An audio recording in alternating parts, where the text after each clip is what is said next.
Hello, everybody. Welcome to another script reading.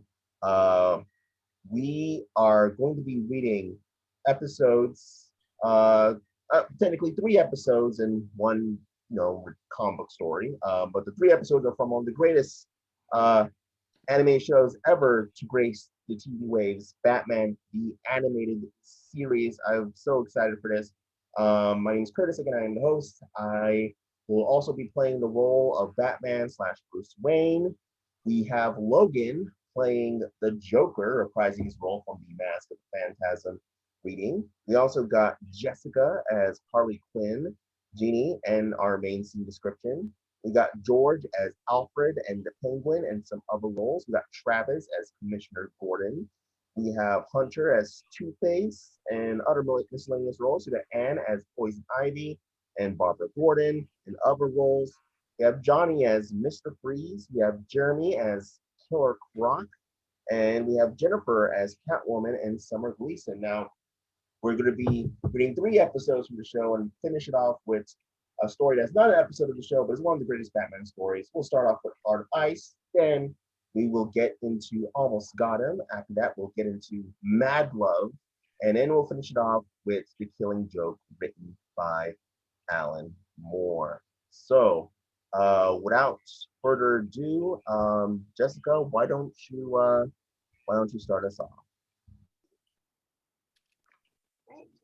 Heart of Ice, written by Paul Dini.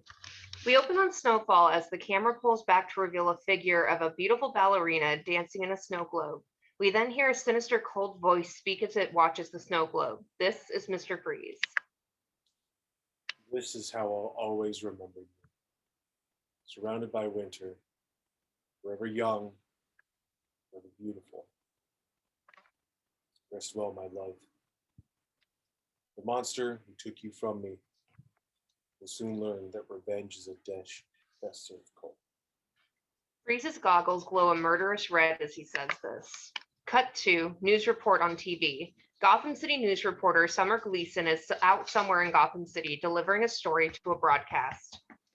In the midst of the hottest August on record, a rash bizarre of cold-related crimes have chilled Gotham to the bone. Once again, the target is a GothCorp facility, attacked by an assailant wielding what witnesses called a freezing gun. The attacker's motives remain unclear. We spoke earlier with GothCorp CEO Ferris Boyle, who offered these comments. Cut to Ferris Boyle on camera. Ferris Boyle, a handsome, strapping businessman, speaks to the camera, oozing charming charisma. Now, I don't know what this person has against GothCorp, but we've always looked upon ourselves as the people company. If this man has a problem, we're willing to listen. Back to Summer. Summer beats her forehead with a handkerchief as the sweat pours down her head. A heartfelt plea from the chairman of GothCorp, the people company. This is Summer Gleason for Gotham Insider. The camera pulls back to reveal the broadcast was shown on a large computer monitor, meaning we are in interior Batcave. As Batman types away at his computer, as images of what seems to be machine parts are displayed on screen, Alfred approaches Batman. Picking up video games, are we, sir? I've accessed police files on the Golf Corp raids. These are stolen objects. They don't look like much, but in this configuration. Batman presses a button on his keyboard that makes the computer put the images together like a puzzle. We then see a complete machine on display that looks like a giant ray gun. Alfred gasps. My word. They combine into a massive weapon able to generate intense cold. There's still one component missing, and only one GothCorp plant makes it. Exterior GothCorp plant night. Outside the plant, two security guards overwatch the gates and they spot an oncoming vehicle approaching.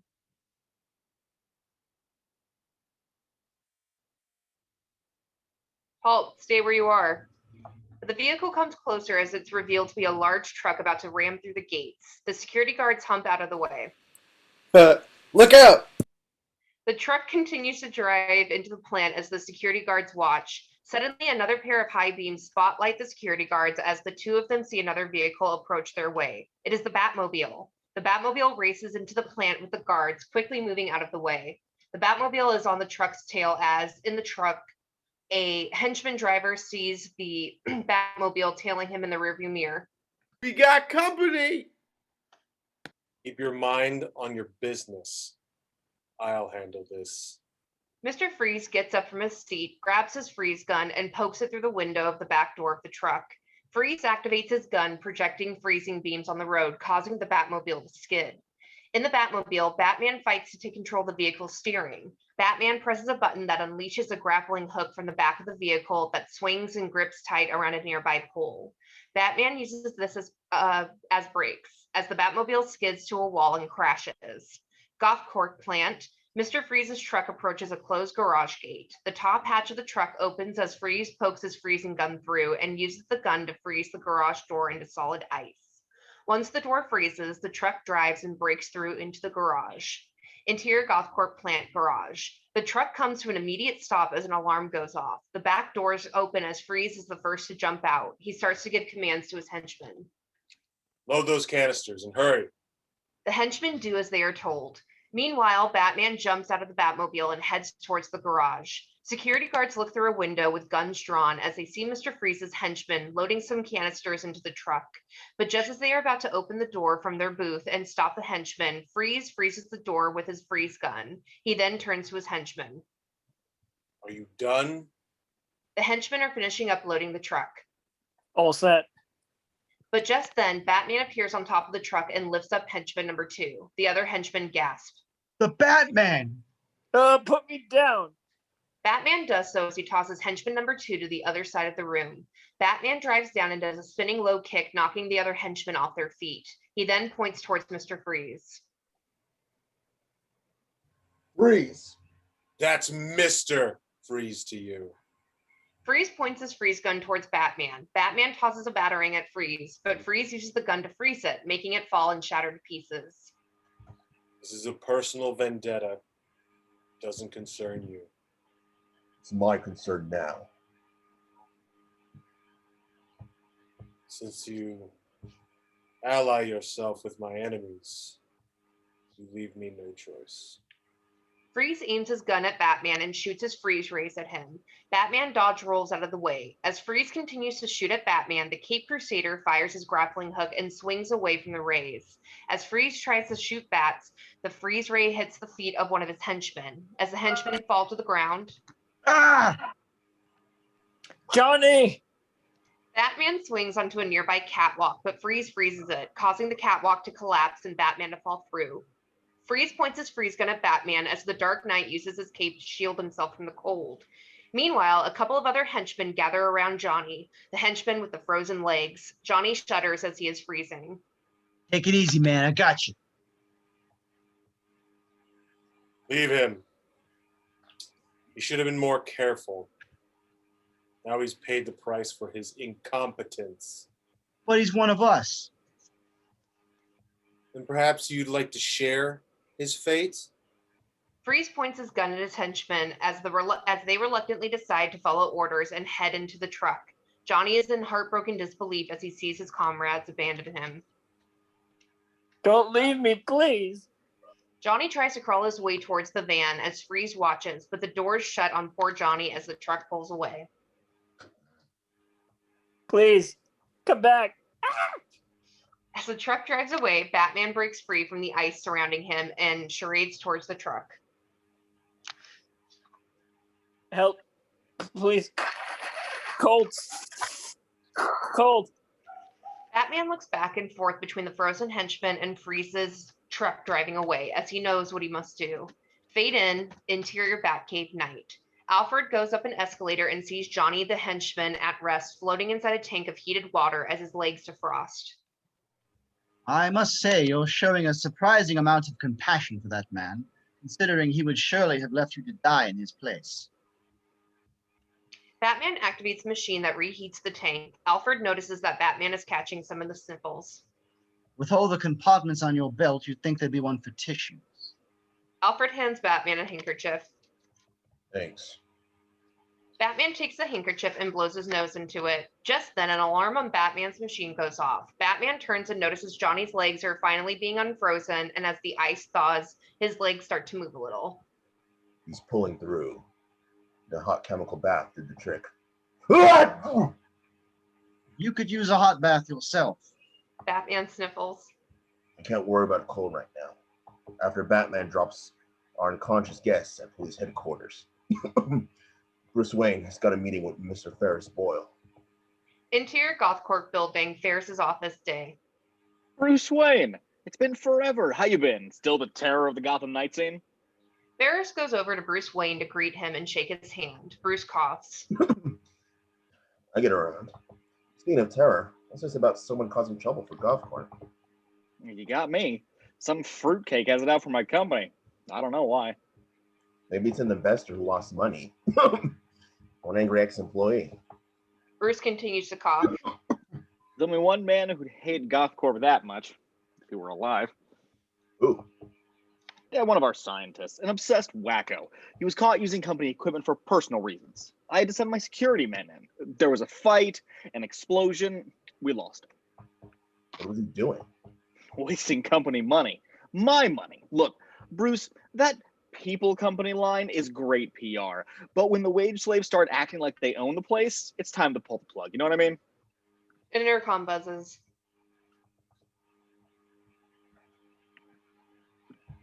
Humanitarian committee is here. I'll be right out. We're hosting a ceremony tonight for Gotham's Humanitarian Industrialist of the Year. Guess who's winning? I feel ill. Oh, I lost myself. Excuse me, Ferris. My cold. Congratulations on the award. I'm sure it's well deserved. Bruce heads for the door of the office. On a TV, And I want to say that these unwarranted attacks against Gothcorp have in no way changed our personal commitment to the community. Inspirational words from Gotham's Humanitarian Industrialist of the Year. the camera pulls back to reveal the broadcast is shown on a TV set surrounded by ice as interior Mr. Freeze's lair, night. A freeze gun freezes the TV with an enormous amount of energy, causing it to explode. We then see Mr. Freeze sits on what appears to be his throne. Humanity, compassion, charity. Where were those pretty words when she needed them? A group of Freeze's henchmen are working on the cannon. Freeze approaches them. Faster. The cannon must be completed tonight. I have my own warm wishes to bestow on Mr. Doyle. Interior Batcave night. Batman on his computer looks through archived newspaper headlines. Alfred approaches him. When Ferris mentioned that explosion, I remembered his headline from last year. Does it say what caused the accident? No, and I suspect that's the reason for the cover-up. I won't know for sure until I check Gothcorp's classified files. If you're going to go around sneaking a crowded office building, you'll need this. Alfred hands Batman a thermos container. I'll guess. Chicken soup. The only way to fight a cold. Cut to interior Gothcorp building party night. A fancy party goes on with Gotham's most richest and elitist in attendance. Classical music plays as we see the party is being viewed through a security camera. Interior Gothcorp security office. As a bored security officer watches the footage, a hand touches the officer's shoulder as he gasps in shock. It's security guard number 3, Bruce Wayne in disguise. Mr. Boyle sent me to fill in. Enjoy yourself at the party with his compliments. Hey, great. Batman sneezes. You okay? I'm fine. Take off. Security guard number 2 comes happily as he struts out to join the party. When he leaves, Bruce reaches into the Batman utility belt and pulls out a card. Bruce uses the card to enter into a locked room. The door opens as Bruce steps into interior Gothcorp building archives room night. The archive files room with Bruce now fully dressed as Batman. Batman finds a file cabinet labeled F. Batman opens the cabinet, scans through the files, and finds a folder that is labeled Top Secret. Batman finds a nearby table and sits down. Batman opens up the folder and finds a video cassette tape, pictures of a beautiful woman named Nora Freeze, and other pictures of her alongside with who is assumed to be her husband, a tall man with round-rimmed glasses. Batman also finds blueprints to a machine that looks to be some sort of tank chamber. Now, even more curious, Batman inserts the video cassette into the VCR of the TV in front of him, and on screen appears to be Nora's husband from the pictures, dressed in a lab coat in some sort of laboratory. In the video, My name is Dr. Freeze. I'm recording what I pray will be mankind's first step towards immortality. Behind me, you'll see the CC-100, a cryogenic freezing chamber of my own design. I created it with the express purpose of freezing subjects stricken with inoperable ailments. Subjects like my own beloved wife, Nora. Once a remedy is found, suddenly the doorknob of the door leading into the lab starts to rattle. Open this door! Open it now! The security guards bust open the door, and in they come with Ferris Boyle. Get away from that equipment. Look, shut the stuff down. stop. This is my experiment. Unauthorized experiment. I ordered funding suspended weeks ago. I'm already $3 million in debt thanks to you. You can't stop it now. My wife is in there. So bring her out. You can't interrupt the process now. Open it. It's our only chance. Yeah, and this is my equipment. Mine. I have a legal right to use it and not use it as I see fit. I say this project ends now. Victor pulls a gun from the holster of a nearby security guard and aims it at Ferris. No. Stay away from her, you murderer. Victor, I'm sorry. I lost my temper. It doesn't have to come to this. We can talk.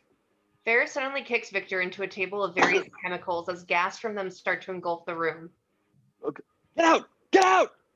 Ferris and the guards run out of the lab. Meanwhile, a freezing Victor struggles his way towards Nora's chamber as he places his almost frozen hand on it. Nora!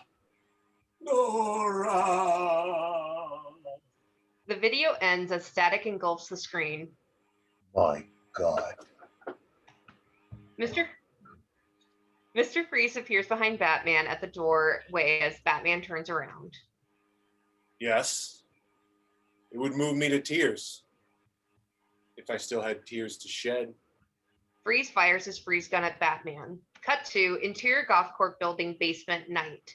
Batman finds himself hanging from an icy ceiling. As he exhales, cold breath pours from his mouth. Mr. Freeze fires his freeze gun at a pile of snow in his lair. The snow is beautiful, don't you think? It's clean, uncompromising. And cold. Like the swift hand of vengeance. I saw what happened with your wife. I'm sorry. And I'm beyond emotions. They've frozen dead in me. That suit you wear, a result of the coolant. Very good. A detective to the last. I can no longer survive out of a sub-zero environment. So tonight, I mean to pay back the man who ruined my life. Our lives. Even able to kill everyone in the building to do it. Just think of it, Batman. To never walk on a summer's day with a hot wind in your face, a warm hand to hold. Oh yes, I'd kill for that. Freeze leaves Batman and walks towards his henchmen. Let's go. As Freeze leaves, Batman struggles for a bit to loosen his arms from the frozen cuffs that bind them, but eventually they're loose. Batman swings his upside-down body upward to grab a large ice pick hanging from the ceiling. Batman uses the pick to shatter the ice that has trapped his feet. He gets one foot free and uses it to smash the ice that's trapped the other foot. The ice shatters, with Batman falling to the snow on the floor and free from the trap. Exterior golf court building night.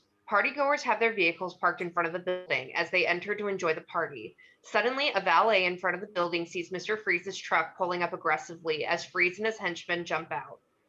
Keys? No response from Freeze as he gives the valet a cold stare, with the valet cautiously stepping away. Steal the building. One of the henchmen uses the giant freezing ray on top of the truck to seal the golf court building and build a large ice wall around it. Exterior rooftop night. Batman gets out of a rooftop exit, coughing and struggling to walk. Then an icy wall is rapidly formed as Batman dodges out of its direction. Exterior Goth Corp building night. Higher. Higher. The evil within that walks inside must be cleansed by pure, unforgiving ice. The icy wall gets higher and higher as it almost reaches to the top of the building. Interior Goth Corp building ballroom night. We see at the party Ferris is about to be handed his award on stage. So it gives me great pleasure to present this well-deserved award to... But suddenly the glass windows shatter as the partygoers gasp. A cold breeze enters through the shattered windows as the partygoers shiver. Exterior Goth Corp building night. Double the power. As one of the henchmen was going to do so, an ice pick hits the controls. It came from Batman as he dives towards the henchman. Freeze tries to shoot Batman with the freeze gun, but Batman dodges over it. When Batman lands, he spots his utility belt near the controls. Freeze attempts to blast Batman yet again with a freeze ray, but Batman dodges it while still grabbing hold of his belt. As Batman tries to put on his belt, one of the henchmen tries to sneak up on him. Batman notices it and gives the henchman a backhand punch. I'll finish this.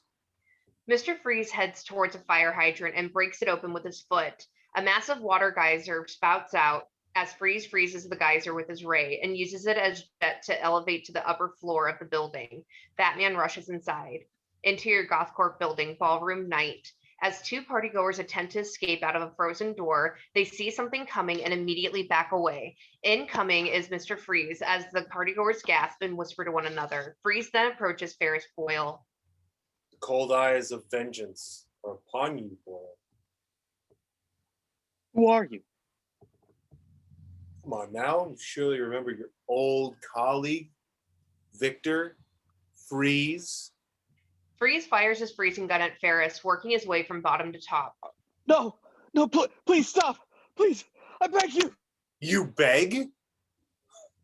In my nightmares, I see Nora behind glass, begging to me with frozen eyes. How I long to see that look frozen on you. But as Freeze points the freeze gun at Ferris, a batarang hits his hand, with Batman soon after drop-kicking Freeze to the ground. Batman tries to grapple Freeze with the arms, but vice versa happens as Freeze throws Batman aside. The advanced circuitry in that powers my suit, it only triples my strength. Freeze tries to swing at Batman, but Batman grabs Freeze's leg. As Batman tries to attack Freeze, Freeze grabs Batman by the neck and lifts him up. Sooner or later, all who stand in my way must feel the icy touch of death. Batman struggles to free himself from Freeze's grasp. Batman gets Alfred's suit from out of his cape and breaks Freeze's helmet with a thermos. The helmet is now shattered, leaving Freeze to heavily gasp for cold air. What was that stuff? The only way to fight it cold. Freeze struggles his way towards Ferris and crawls on the floor. Can't end this way. Vengeance. No, justice. A year ago, First Boyle interrupted an experiment and in the process destroyed 2 lives. Here's the evidence. Batman walks by Ferris, who is shivering madly with his feet frozen to the floor. Good night, Neptune. Interior Arkham Asylum cell, night. We see Freeze, now out of his suit, sitting alone in his dark, cold, and frozen cell. Freeze takes out a snow globe with the dancer inside and stares at it. I failed you. I wish there was another way to say it, but I cannot. I only beg for your forgiveness. Pray you hear me somehow. Someplace warm, someplace where a warm hand awaits mine. Freeze sits alone in his cell as Batman watches from outside and then leaves to fight another evil knight. Fade out. Almost Got Him by Paul Dini. Interior Poker Club night. The Joker, the Penguin, Two-Face, and Killer Croc all sit around a table in the bar about to play poker. Joker is passing out cards. I want a nice, clean game, gentlemen. That'll be a first. So I hear you know who nailed the Mad Hatter last week. No kidding. He sure gets around for one guy. Yeah, well, that's where you're wrong. I don't think it is one guy. Huh? The way I figure it, Gordon's got a bunch of them stashed someplace like a SWAT team. He wants you to think it's one guy, but You're always seeing double. It's obvious our Cape friend suffered some crime-related trauma when he was younger. Perhaps an overanxious mother blew off a piece of his face. Sure, that would explain, he could still be all gross and disgusting under that mask. Two-Face is offended and crushes the carton of half and half in his hand to pour into his tea. No offense, Harv. just deal. Well, you know what I think. Not the robot theory again. Well, he could be. The boys then see a mysterious, deadly, yet lovely figure walk to their table dressed in a trench coat and fedora hat. It's Poison Ivy. Hello, boys. Get me an herbal tea and a deal me in.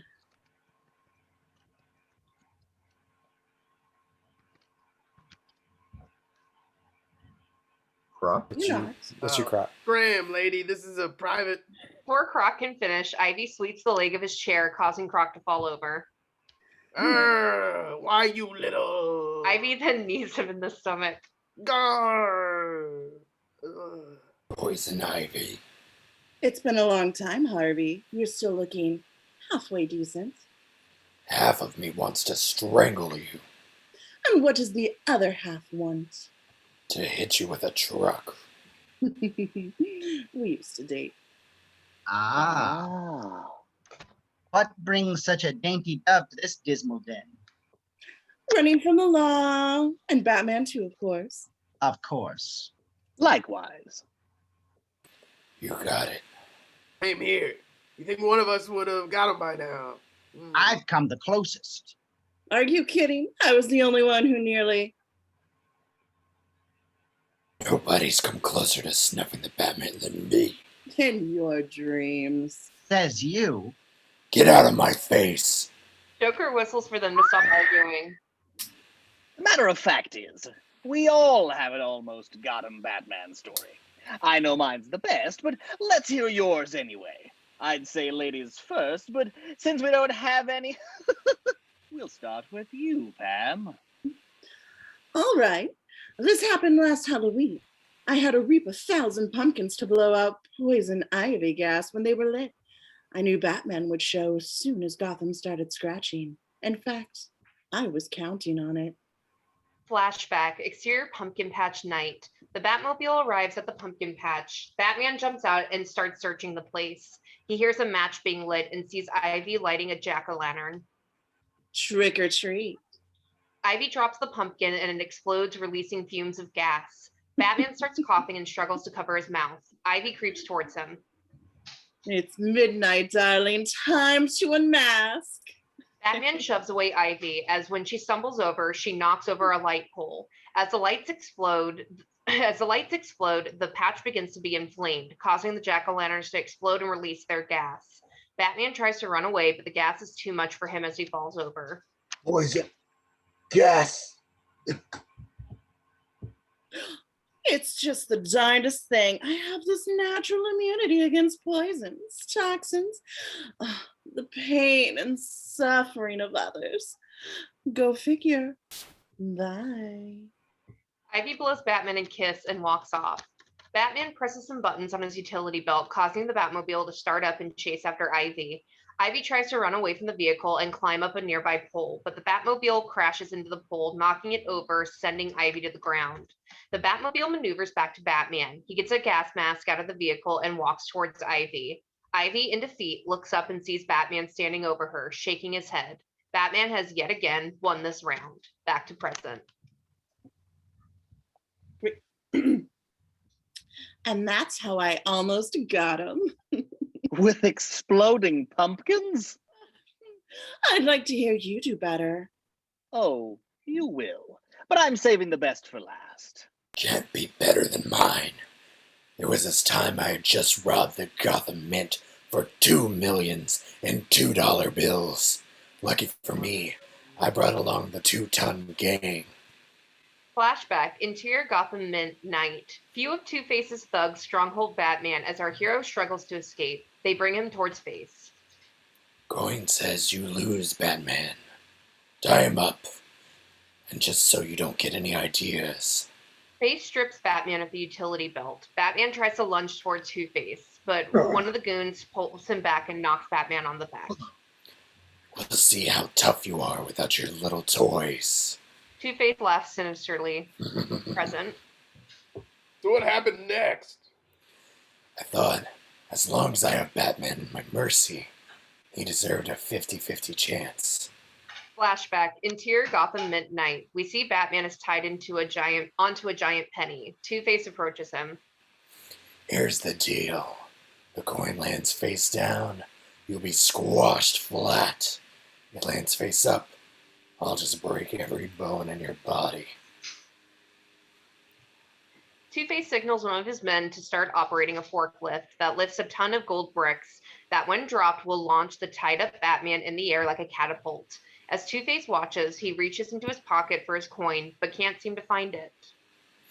Hey, where's my coin? Anybody swear? Oh no. Two-Face sees that Batman has it, using it to untie himself from the ropes. Two-Face pushes the goon that is operating the forklift and operates it himself. No, launch it now. Two-Face drops the bricks on the makeshift seesaw, and it launches Batman and the giant penny in the air. As the penny flies, Batman manages to free himself from the penny, diving into Two-Face as he lands, kicking him into a pile of bags of coins. The coins pour out on a bewildered Two-Face. As two goons try to run away, the giant penny lands on them, knocking them out, in reality killing them. Yay! Batman then uses the forklift to chase down two other goons and lift them up by their back neck collars. After all is said and done, Batman approaches the defeated Two-Face. Here, I owe you double.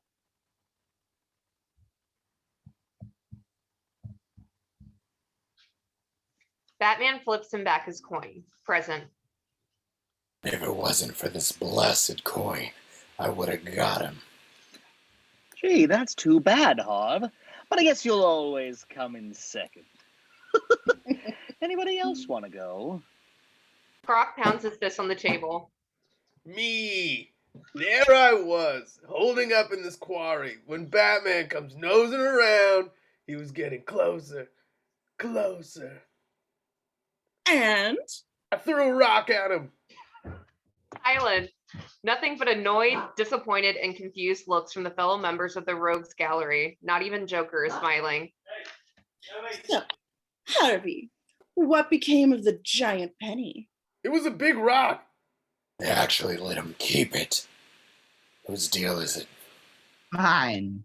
I find your meadly machinations mildly diverting, but for sheer criminal genius, none surpasses my most recent ornithologically inspired entoilment. Smaller words, please. You're losing Croc. For weeks, I let rumors circulate through the underworld of my plan to steal a pair of priceless condors from the Gotham Zoo. Sure enough, on the appointed night, guess who showed up? Flashback. Exterior Gotham Zoo night. Batman enters the zoo gates and sees Penguin trying to unlock the doors to the aviary. Batman swings using his grappling hook and throws off Penguin. Penguin tries to use his umbrella at Batman, but all that comes out is a puff of non-lethal smoke. Curses, I would grab the wrong umbrella. Penguin throws the umbrella at Batman and rushes into the aviary. Batman follows him in. Interior Gotham Zoo aviary night. As Batman enters, the doors are shut behind him and lights begin to turn on. Welcome, my ebon-winged adversary. You have taken the bait as I knew you would. Now prepare to meet your end within my aviary of doom. Present. Aviary of what? Yeesh, Pangers, how corny can you get? Ah, just because you mundane miscreants have no drama in your souls. Anyway, there he was in my big birdhouse. Flashback.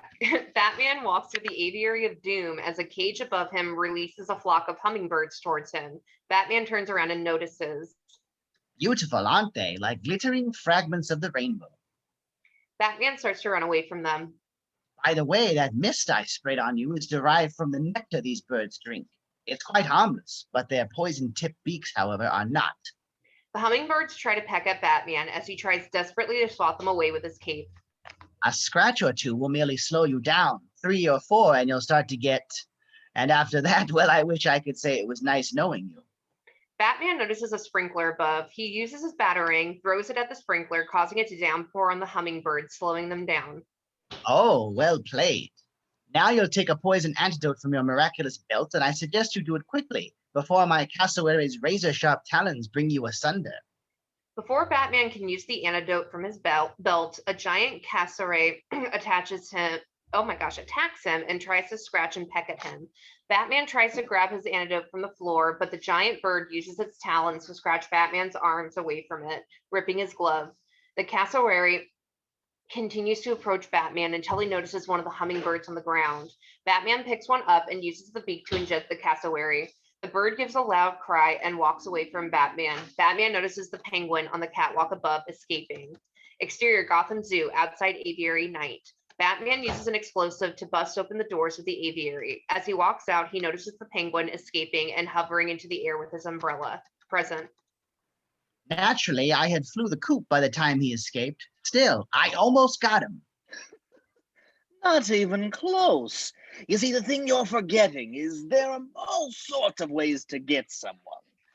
Tame, I latest run-in with Batsy, it was just last night, as the entire country was tuning in to its favorite talk show.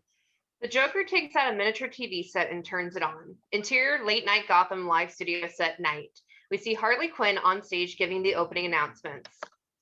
It's late night Gotham Live, and here's the man who puts a smile on your face whether you want it or not, the Joker. The Joker comes out of the curtains, Johnny Carson style, as obviously forced applause is heard. The Joker bows to his audience as they continue to clap. We see the Joker's goons have their guns drawn in front of the audience. Good evening, folks. I'm the Joker, living proof that you don't have to be crazy to host this show. But it helps. Harley does a rim shot on the drums. We see that other guests of the show are being kept hostage by the goons, putting on a forced smile. We got a real treat for you, kids. I ran into my first guest last night while making a withdrawal from the bank. You know him as the Dark Knight, but we prefer to think of him as history. Here he is, the one and only Batman. The curtains reveal Batman attached to a Joker-inspired electric chair. Back, and with an extra special guest. Joker approaches the trapped Batman. So, how's Robin? No answer from Batman. Joker just shakes his head. Okay, moving right along. You know, kids, we've got an item here no hero should be without. The laughter-activated electric chair. Yes, sir, the merest titter or guffaw starts the chair's generator, revving up towards maximum zapping. Harley. Harley approaches the chair and gives a fake laugh. Ha, ha, ha. The generator starts up and the chair shocks Batman. For a real demonstration, we're pumping our studio audience full of my patented laughing gas. Gas pours out of the vents and the audience starts to laugh without their free will. These yahoos will laugh at anything now, even the phone book. Harley takes out a giant phone book, clears her throat, and starts reading it. Martin Abnett 555-8976. The audience continues to laugh as the generator continues to charge up and shock Batman even more violently. Joker watches with glee. Gerald Adams 555-9011. The audience continues to laugh even harder as the shocks become more lethal to Batman. Joker, the psychopathic sadist that he is, puts a sausage on a stick and tries to fry it near where Batman is about to be fried. Addison 555. Hey! We see from above on the catwalk is Catwoman, here to save Batman. Catwoman lands on the ground, growls at Harley, and lunges after her. This causes Harley to run into Joker as they go flying, breaking through the backdrop of the set, causing the audience to willingly applaud. Joker drops a stick that he was using to fry his sausage on Batman's lap. Batman uses it to pick the locks and free himself from the chair. A few of Joker's goons try to charge at Catwoman, but she uses her whip to knock down the studio lights from above them, crashing down on the goons. Show's over, Joker. Joker's hands peek out from the rubble, gesturing towards Catwoman. Catwoman, ladies and gentlemen, let's hear it for her. Batman jumps out of the electric chair as it explodes from the overwhelming electricity. Present. The Rogues Gallery sees all of this on the miniature TV.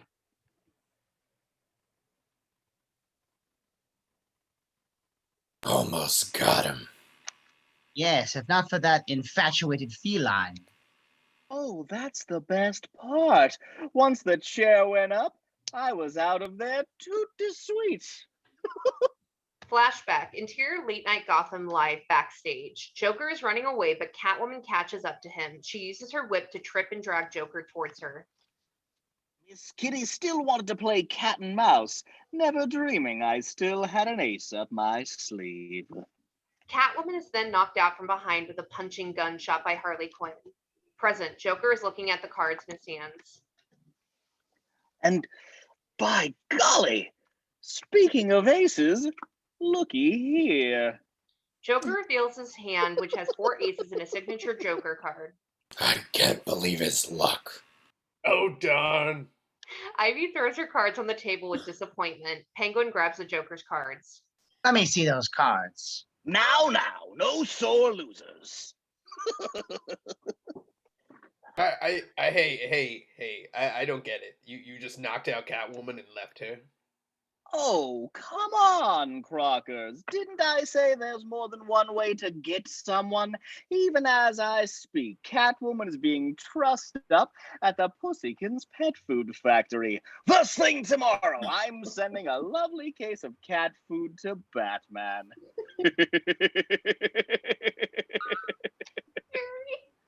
I don't think so. Croc grabs Joker by the collar and throws him across the room. Joker lands on a table, smashing it. Was it something I said? A swinging light shines on Croc, but in the dark it is revealed to be Batman. Penguin, Two-Face, and Ivy draw their weapons on him.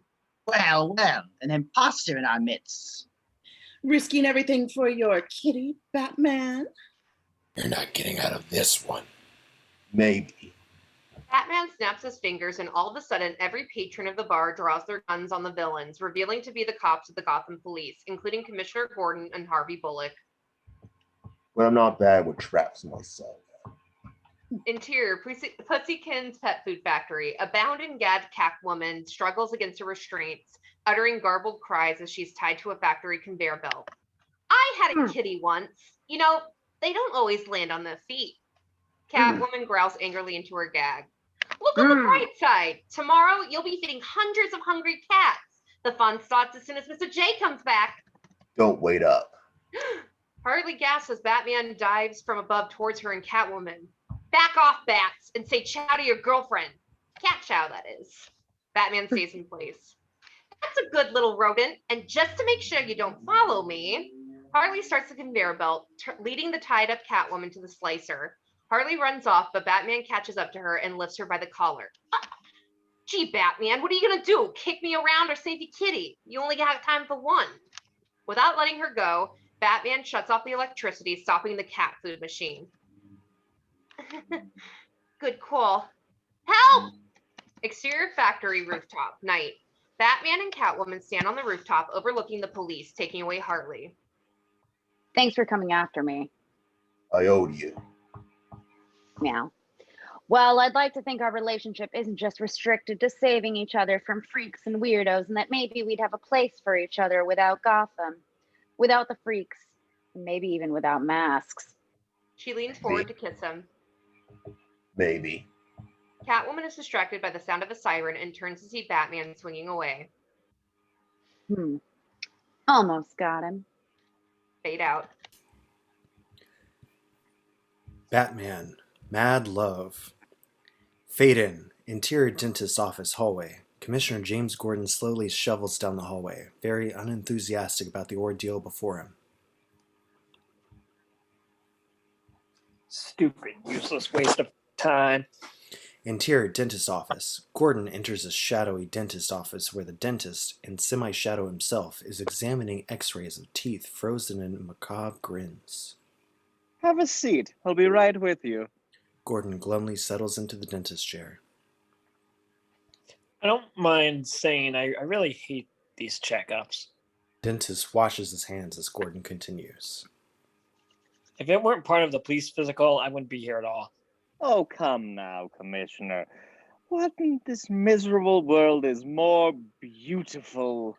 The dentist whirls around to reveal that he is the Joker. The ghoulish clown holds up dental tools and pliers as he gets ready to operate on Gordon, who recoils in shock. Then a nice big smile. You!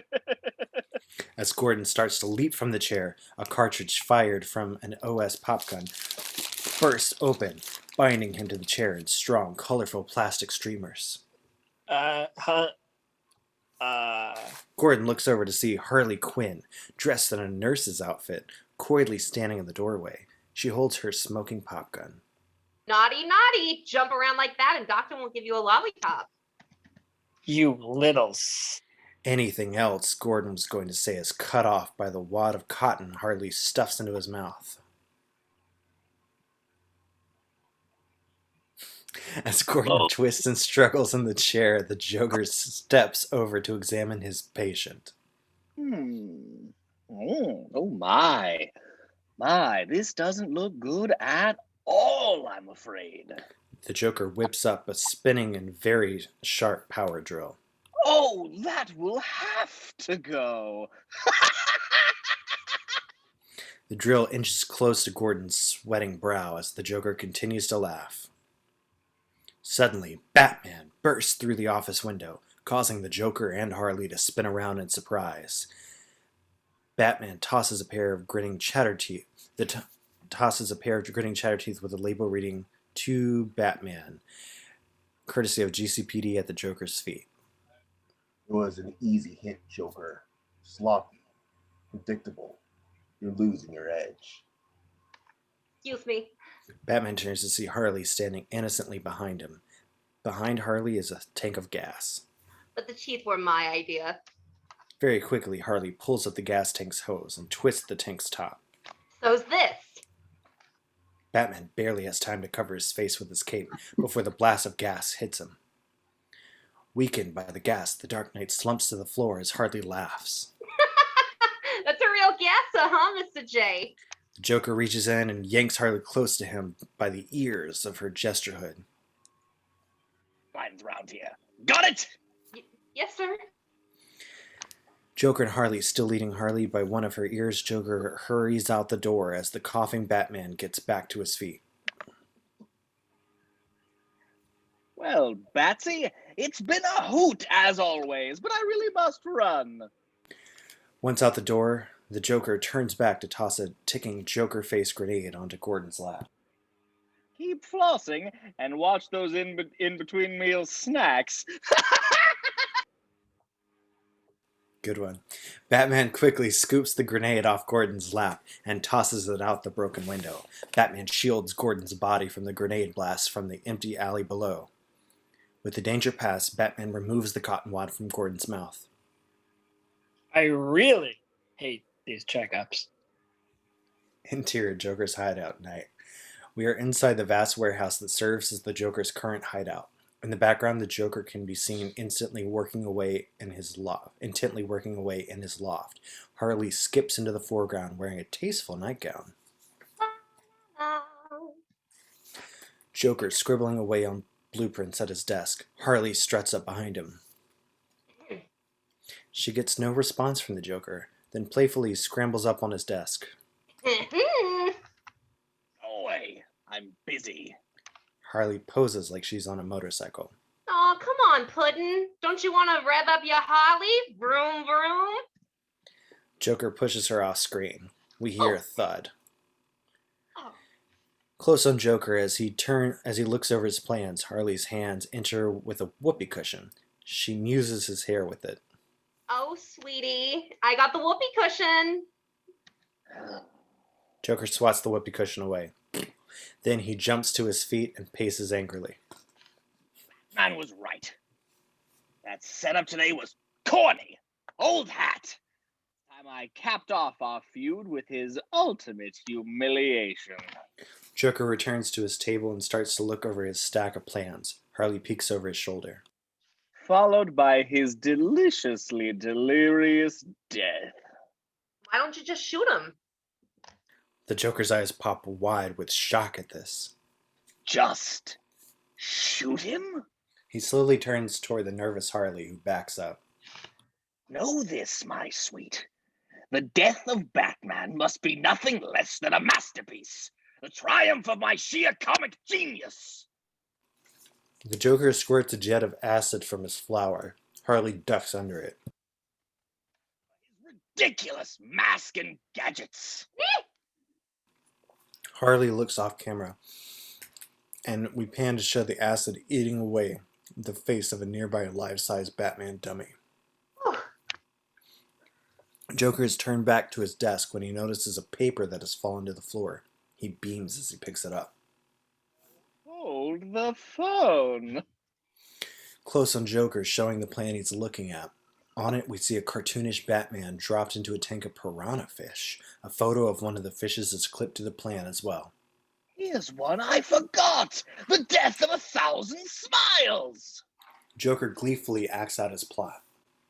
Lure Batman to a secret lair, then bang! Plop him into my specially prepared piranha tank. Joker enthusiastically continues his charades. Thing he'll see are those beautiful, hungry smiles as they rip into him. Oh. Joker's glee slowly fades as reality sinks in. Oh, wait. Now I remember why I scrapped this plan. With great dramatics, he tosses the plan away, sits down, and mopes. Piranhas can smile! My own Joker toxin couldn't get a giggle out of them. Harley sidles up friendly-like to Joker and ruffles his hair. I know how to make some smiles, Puddin'. Interior basement area. Harley is booted through the doorway by the off-screen Joker. Don't call me Puddin'! Ooh! The door slams. Harley's two hyenas, Bud and Lou, look up as their mistress lands next to them. Face it, Harl. This stinks. Harley gets up and sadly slumps off, attended by the two hyenas who follow her, wanting to play. You're a certified nutso, waiting in 12 states and hopelessly in love with a psychopathic clown. The hyenas nuzzle their woeful mistress, wanting to cheer her up. At what point did my life go Looney Tunes? How did it happen? Who's to blame? Close on Harley, looking angry as she convinces herself. Batman, that's who. On Harley, ranting dramatically as her hyenas shy away, frightened. Batman! It's always been Batman, ruining my life, spoiling my fun! Harley slumps down next to a water pipe, dripping into a puddle of murky water on the floor. Coming between me and my puddin' from the very beginning. Truck in closer to the puddle. The drops from the water pipe create a ripple which dissolves into an image of Arkham Asylum with a silhouette of Harley as Dr. Harleen Quinzel in front of it. Interior Arkham hallway. Dr. Joan Leland is shaking hands with the energetic Harleen. Harleen Quinzel, I'm Joan Leland. Hi, Joan. Call me Holly. Everyone does. The two women walk down the long hallway. On either side of them are the clear cells that house Arkham's most dangerous inmates. I must admit I was surprised when you wanted to intern here at Arkham. Harley looks away somewhat sheepishly. Her gaze falls on Poison Ivy, tending a plant in her cell. Ivy glances at Harley and looks away. Well, I've always had an attraction for extreme personalities. They're more exciting, more challenging. Joan gives Harley a wondering look. And more high profile? Harley shrugs. I can't deny there's an element of glamour to these super criminals. On Dr. Leland and Harley, Joan cautions Harley as they pause in the middle of the hallway. I'll warn you right now. These are hardcore psychotics. If you're thinking about cashing in on them... Harley's eyes go wide as she sees something off screen. By writing a tell-all book, then think again. Harley moves over to where the Joker is casually reclining against the wall of his cell. He whistles a carefree tune, seemingly at peace with the world.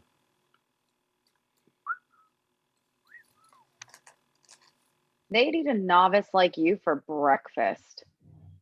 Close on Joker, he winks at Harley. On Harley, reacting with surprise. Interior, close on office door. It reads, Dr. Harleen Quinzel. Harley opens the door and steps into the darkened office. She sees a vase with a single rose on the desk. Harley's hand picks up the rose. Harley reads the card, which is inscribed, Come down and see me sometime. J.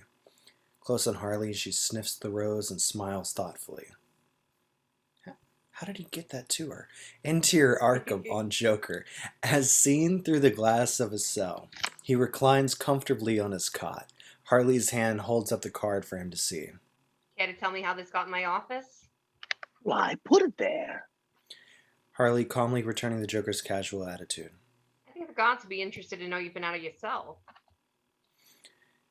Back to Joker, giving Harley a knowing look. If you were really going to tell, you already would have. Joker suddenly springs up with such manic energy that Harley jumps back from the door, startled. You know, Sweets, I like what I've heard about you, especially the name, Harley Quinzel. The Joker makes an impish face at Harley. Rework it a bit, and you get Harley Quinn. Harley nods as she puts the Joker's card in her pocket. Like the clown character Harley Quinn. I know, I've heard it before. It's a name that puts a smile on my face. It makes me feel there's someone I can relate to. Harley starts to walk away as the Joker quietly adds, Someone who might like to hear my secrets. Close on Harley. Again, that thoughtful smile. Interior, Harley's office, day. Harley sits holding a writing pad as two guards escort in a peaceful-looking Joker.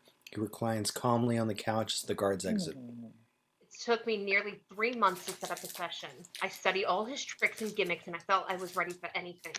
Joker glances at Harley and grows reflective. You know, my father used to beat me up pretty bad. Anything except that. Harley stares at the calm, rational Joker with surprise. Every time I got out of line, bam! Sometimes I'd just be sitting there doing nothing, and pow! Joker makes the drinky drink gesture. Pops tended to favor the grape, you see. Uh-huh. There's only one time I ever saw Dad really happy. He took me to the circus when I was 7. Joker stands and acts out a pantomime bit. I still remember the clowns running around and dropping their pants. My dad laughed so hard, I thought he was gonna bust a gut. So, the very next night, I ran out to meet him with his best Sunday pants around my ankles. Hey, Dad, look at me! On Harley, charmed by the Joker's story, she laughs. I took a huge pratfall right there on the tore the crotch clean out of the pants. And Joker and Harley laughing together. A nice moment. Close on Harley, still laughing. And then he broke my nose. Harley looks up, shocked. Back to Joker, struggling as he explains. But hey, that's the downside of comedy. They're always taking shots from folks who just don't get the joke. Like my dad. Joker suddenly frowns, his eyes narrowing in hatred. Or Batman. On Harley, next day, she looks down thoughtfully at her pad. On it are written a number of notes. Subject admits to abusive childhood, alcoholic father. Subject beaten when prank went wrong. 3 days in hospital. Batman? Harley circles the word Batman and underlines it. We hear her voiceover. It soon became clear to me that the Joker, so often described as a raving, homicidal madman. Interior Harley's office, a few days later. We are watching another session between Harley and her patient. Harley is writing away as the Joker soundlessly speaks. It was actually a tortured soul crying out for love and acceptance. This image dissolves into a montage of events from the Joker's point of view of his relationship with Batman. We see the, in this shot anyway, brutish Batman lifting a helpless, nondescript gangster, the early Joker, over his head and throwing him into a vat of boiling chemicals. Dissolved to a back shot of the gangster as he looks into a handheld mirror. Camera turns to reveal the Joker's ghastly white face looking back for the first time. Dissolved to the interior of a crowded bank and sprays machine gun fire over the heads of terrified fleeing bank customers. A lost, injured child trying to make the world laugh at his antics. The scene dissolves again to show Batman confronting the Joker in some shadowy area. Joker throws a punch at Batman, which the Cape Crusader dodges. And there, as always, was the self-righteous Batman. Batman fires a punch into the Joker's chin, knocking the clown for a loop. Determined to make life miserable for my angel. We hold on Batman's grim face, then match dissolve to show a crude drawing of Batman on Harley's pad. Harley's hand blacks out Batman's teeth and draws on a mustache. Angle widens to show cute smiley faces of the Joker and Harley on the pad surrounded by hearts and flowers. Pull back to show Harley sitting at her desk. It's night. Her hair is down loose and there are pictures of the Joker scattered here and there around her. With a dreamy expression, she sniffs the single flower in her vase. Yes, I admit it, as unprofessional as it sounds, I had fallen in love with my patient. Interior Harley's office stay. Very close on Harley, looking away ashamed as she confesses this to someone off-screen. Pretty crazy, huh? Not at all. As a dedicated, career-oriented young woman. Harley starts to look up, hopefully at the off-screen speaker. You felt the need to abstain from all amusement and fun. Harley now fairly beams at her off-screen friend. It's only natural you'd be attracted to a man who could make you laugh again. I knew you'd understand. Pull back to show Harley is on the couch and the Joker is analyzing her. He gives Harley a gentle smile as he scribbles tic-tac-toe games on his doctor's pad. Anytime. Close on newspaper headline, it reads, Joker still at large, body count rises. Then there was that horrible week when he escaped. The paper lowers and we see Harley, disheveled and frantic, sucking black coffee from a mug enshrined, I'm okay, you're okay, as she anxiously scans the headlines for news of the Joker. The poor thing was on the run, alone and terrified. I was so worried. An orderly pauses by Harley's open door to yell and point before running off. Harley leaps from her desk and dashes out. On Harley, racing through the hall, frantically pushing through doctors and nurses, she skids to a stop, her eyes widening in horror as she sees Batman, bruised up, his costume torn, a small trickle of blood on his face, leads in a beaten, handcuffed, and almost unconscious Joker. Batman drops Joker on the floor, and Harley rushes to his side. She shoots Batman a look of pure hatred. Batman reacts, surprised. Harley bursts into tears as the Joker is pulled away from her. She holds her hands out and weeps as the Arkham doctors restrain her. No! Angle on Joker, as seen through the window of his cell. He is bandaged up and unconscious. Harley's fingers touch the window. In the glass we see the reflection of her tear-stained face. Distant angle on Harley as she dashes down the Arkham Hall. Exterior, Arkham night. Harley's car speeds down the drive and through the gates. Exterior, Goddess Street, night. Harley strides into a costume and trick store. Interior, costume store. With a crazed look on her face, Harley starts pulling armfuls of clown costumes, magic tricks, joke props, and makeup off the shelves and heads out the door. What she can't carry falls to the floor. The irate store manager runs up and grabs Harley by the arm. Exterior, costume store. The store manager comes flying through the door and lies blinking on the sidewalk.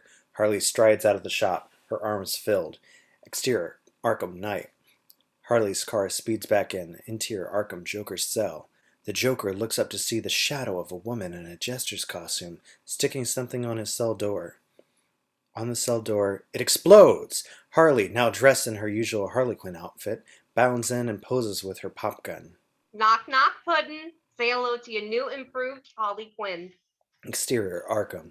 Harley's car comes streaking back down the drive. Guards leap out of the way as the car screeches by them and plows through the gates. Inside the car, the Joker is laughing his head off. Harley looks at him adoringly. The car drives off into the beautiful sunrise. Seemed like we would live happily ever after. Pull back on the sun to show it as a dot in Harley's eye. We are back with Harley, in her nightie, in the basement.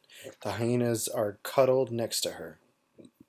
That'll never happen as long as there's a Batman around to torment my Puddin'. Suddenly, a crafty idea occurs to Harley. Exterior, skyline, night. Gotham skyline, night. The bat signal is shining from the top of police headquarters. Interior, Gordon's office. The static on the screen clears to show Harley speaking to camera. Camera pulls back to show Batman, Gordon, and Bullock watching. If this tape reaches Batman, I hope it's not too late for you to help me. It's no joke. Mr. J's gone off his nut for real. Closer on Harley, scared and concerned. Because you stopped him from killing Gordon. He said he's going to take out the whole city. I've seen the plans, the bombs. On Gordon, Bullock, looking worried. Everything. Back to Harley. As proof of her sincerity, she takes off her hat and mask and speaks earnestly into the camera. I finally realized this isn't funny anymore. I can help you get him if you promise me protection. Exterior, waterfront, night. Batman looks down from a bait shop roof at Harley, waiting for him on the dock. Closer on Harley, nervously looking around, afraid Batman won't show. He rises up like a shadow behind her, startling her. Batman points to her briefcase. Open it. Harley smiles and snaps the case open. Batman takes out some papers and looks them over. Okay. I want Gordon to see these. If what you say is true, the police will. Later! Batman and Harley both whirl around to see the Joker speeding towards them in a motorboat. He has a Tommy gun pointed at them. No one turns stoolie on me and lives. No! The Joker's gun fires at them, on Batman as he pulls Harley to the ground. His bullets hit the railing. Batman throws a batarang at the Joker, cutting off his head. The Joker head falls in the water. It's a dummy. Close on Batman, reacting with surprise. Suddenly his features contort in pain. He turns away and we see Harley's hand pulling away a hypodermic needle from the base of his neck. Wider. Batman falls forward unconscious. The silhouetted Harley stands over him. Sweet dreams, sucker. Exterior, Aquacade, night. Truck in on this abandoned nightclub on top of a building overlooking an elevated train track. Interior, Aquacade, close on Batman. Hanging upside down, he starts to wake up. Pull back to see Batman, chained up and hanging over a huge fish tank which is filling with water.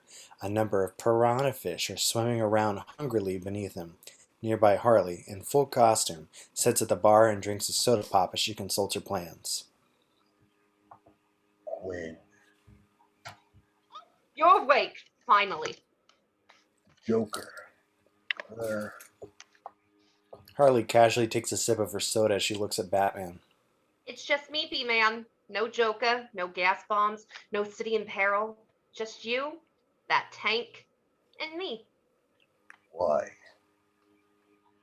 Harley holds the Death of 100 Smiles plans upside down for Batman to see. To show Mr. J I could really pull off one of his plans. See, he could never get these fishies to smile.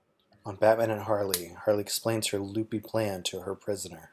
But then I had the bright idea of hanging the victim, that's you, upside down. Harley smiles, pleased at herself. That way, to you, it'll look like they're smiling. Clever? Back to Batman. He glares sourly at Harley. Brilliant.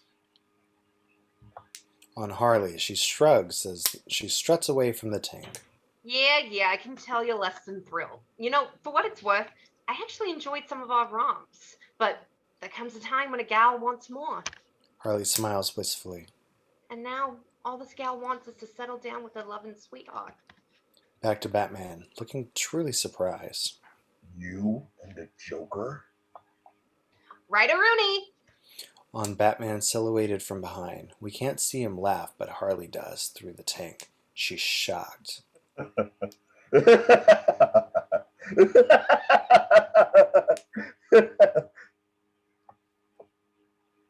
I've never seen you laugh before. I don't think I like it. Closer on Harley, nervously rubbing her arm. Cut it out! Giving me the creeps. You little fool. On Batman and Harley, Batman coldly gives the facts to Harley, who stares at him in shock through the tank glass. The Joker doesn't love anything except himself. Wake up, Harleen. He had you pegged for hired help the minute you walked into Arkham. That's not... No. No! He told me things, secret things he never told anyone. Close on Batman, looking at Harley coldly through his blank eyes. Was it was it the lie about the abusive father or the one about the runaway mom? Close on Harley, stunned, lip quivering, about to lose it. He's gained a lot of sympathy with that one. Harley clasps her hands over her ears as she screams. Stop it! You're making me confused. Was it the one? Was it the one he told the parole officer? Oh yes. As Batman speaks and the words sink in, Harley lowers her hands, her eyes grow wide and slowly fill with tears. There was only one time I ever saw my dad really happy. He took me to the ice show when I was 7. Circus. Wider, Harley stands staring blankly into space, tears running down her cheeks. He said it was the circus. He's got a million of them, Harley. You're wrong. My puddin' does love me. He does. You're the problem. Harley runs to the chain winch and frantically starts to pull at the chain. With tears streaming down her face, Harley grins insanely as she starts to lower Batman toward the tank. Now you're gonna die and make everything right. On Batman, inches from the snapping piranha swarming close to the surface, Batman speaks calmly to Harley. Except he'll never believe he did it. On Harley, pausing, eyes wide in disbelief. Huh? Sure he will. On Batman, as he speaks, camera pans down to the fish swimming around madly, anxious for a bite of him. How's Joker going to know I'm really gone? All those fish will leave are scraps of bone and cloth. Anyone can fake that. On Harley, she looks anxiously at his utility belt lying on the bar. Sure, you've got my belt, but it's not the same as a bat. Harley's sweating now as Batman adds, You'll never buy it. Interior, Joker's lair. Joker paces back and forth, tossing out old plans. The phone on his desk starts to ring and he ignores it. Boring. Lame. Not funny. Been done. To Riddler. He can't take the ringing any longer and grabs the phone. What? He calms a bit and starts flipping through the plans again. Harley, where the heck have you been? Uh-huh. Yeah. Batman, eh? Well, you don't say. Suddenly it sinks in and he lunges forward, screaming. You have who tied up where? Exterior, Gotham Street, night. Some pedestrians leap out of the way as Joker's purple sedan nearly mows them down. Interior, Aquacade, close on Batman. The piranhas are now leaping up to try and snap at Batman. His head is almost touching the water. Well, nerds to you, Mr. Smarty Bat. On Harley, standing in front of the tank and smiling triumphantly at Batman. When I told Mr. J what I was doing, he was so thrilled he could hardly speak. Suddenly, the doors to the club slam open. The Joker lunges in, screaming. Harley! On Harley and Joker, Harley happily runs to embrace the seething mad Joker. Hi, Puddin', you're just in time to see the... Joker angrily smacks her away. On Batman, still hanging over the tank, the water now touching his ears, Joker leans in to chummily say, I'll just be a minute. On Harley, scared and confused, gathering up the Joker's blueprint as she scrambles off the floor, the furious Joker advances on her. Puddin', I don't understand. Don't you want to finally get rid of Batman? Only if I do it, idiot. Harley holds the blueprint out as the Joker looms over her. But it's still your plan, see? Everything just like you said. Harley flips the photo of the piranha upside down. It now looks like the fish is smiling. Except I hung the guy upside down so you'd see the little frowns as little smiles. Now it all works. Joker angrily grabs the blueprint from her and rips it up. You had to explain it to me. If you have to explain the joke, there is no joke. Now scared, Harley pulls a stuffed swordfish from the wall and holds it defensively in front of her. Now calm down, Puddin'. You forgot what I told you a long time ago. One of the painful truths of comedy. Joker menacingly advances on her. Joker grabs the fish from her and knocks her back with it. You always take shots from folks who just don't get the joke! Harley stumbles backward towards a high boarded up window and crashes through. There are splinters of wood, but not glass. Exterior Aquacade. Harley falls down toward the trash-strewn alley below. We don't see her hit. Interior Aquacade. Joker sourly turns away from the window as he drops the stuffed fish on the floor. Exterior alley, close on Harley's hand, sticking out from a pile of crushed boxes and trash boxes. The hand twitches slightly. She's hurt pretty bad, barely conscious. A thin trickle of blood runs down the side of her mouth. My fault. I didn't get the joke. Interior Aquacade, close on Batman. He is now lying on the bar, having been lifted out of the tank and placed there by the Joker. I really have to apologize for the kid. Pull back to show the Joker is setting Batman's still chained legs. Joker smiles sheepishly at Batman.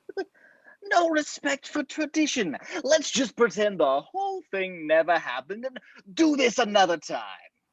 Joker gives Batman a good-natured pat on the cheek. Yay. Joker turns and casually walks away, whistling a little tune. He pauses, reevaluating the situation. Then again, this is a rather rare opportunity. On Batman, Joker hurries back to him, flips him over, pulls a gun out of his jacket. You know what they say. A bat in the hand is worth two in the belfry. Joker aims his gun at Batman. I guess you're going out with a laugh after all. Batman quickly brings his legs up, striking the Joker's gun hand and causing it to discharge into the tank behind them. Batman rolls back out of the way as the tank glass shatters. Joker is hit by the escaping deluge of water and by the piranhas. On Batman, he leaps off the bar and grabs his belt in his teeth. On Joker, he rolls on the water-soaked floor, the fish biting him. Out! Out! Really funny, Batman. Out! The now somewhat torn-up Joker scrambles to his feet and runs. On Batman, working his belt lockpick with his teeth, Batman succeeds in snapping the lock binding his chains. He leaps up to follow Joker. Exterior roof. The Joker bursts through the rooftop door and runs across the roof. Batman is right on his heels, following him up through the door. Joker. Without breaking a stride, Joker dashes to the edge of the building and leaps for the rooftop across the way. Joker grabs onto the railing of the neighboring building, but the railing snaps in his hands and he falls. Batman hurries over to the edge of the first building and looks down into the darkness, close on Joker, grinning up at Batman. Look! Chuck out on Joker to show that he's landed on the elevated train which is moving down the track. On Joker, he blows a raspberry and thumbs his nose back in Batman's direction. Unseen by Joker, Batman's shadow, holding his grappling line, swings over him.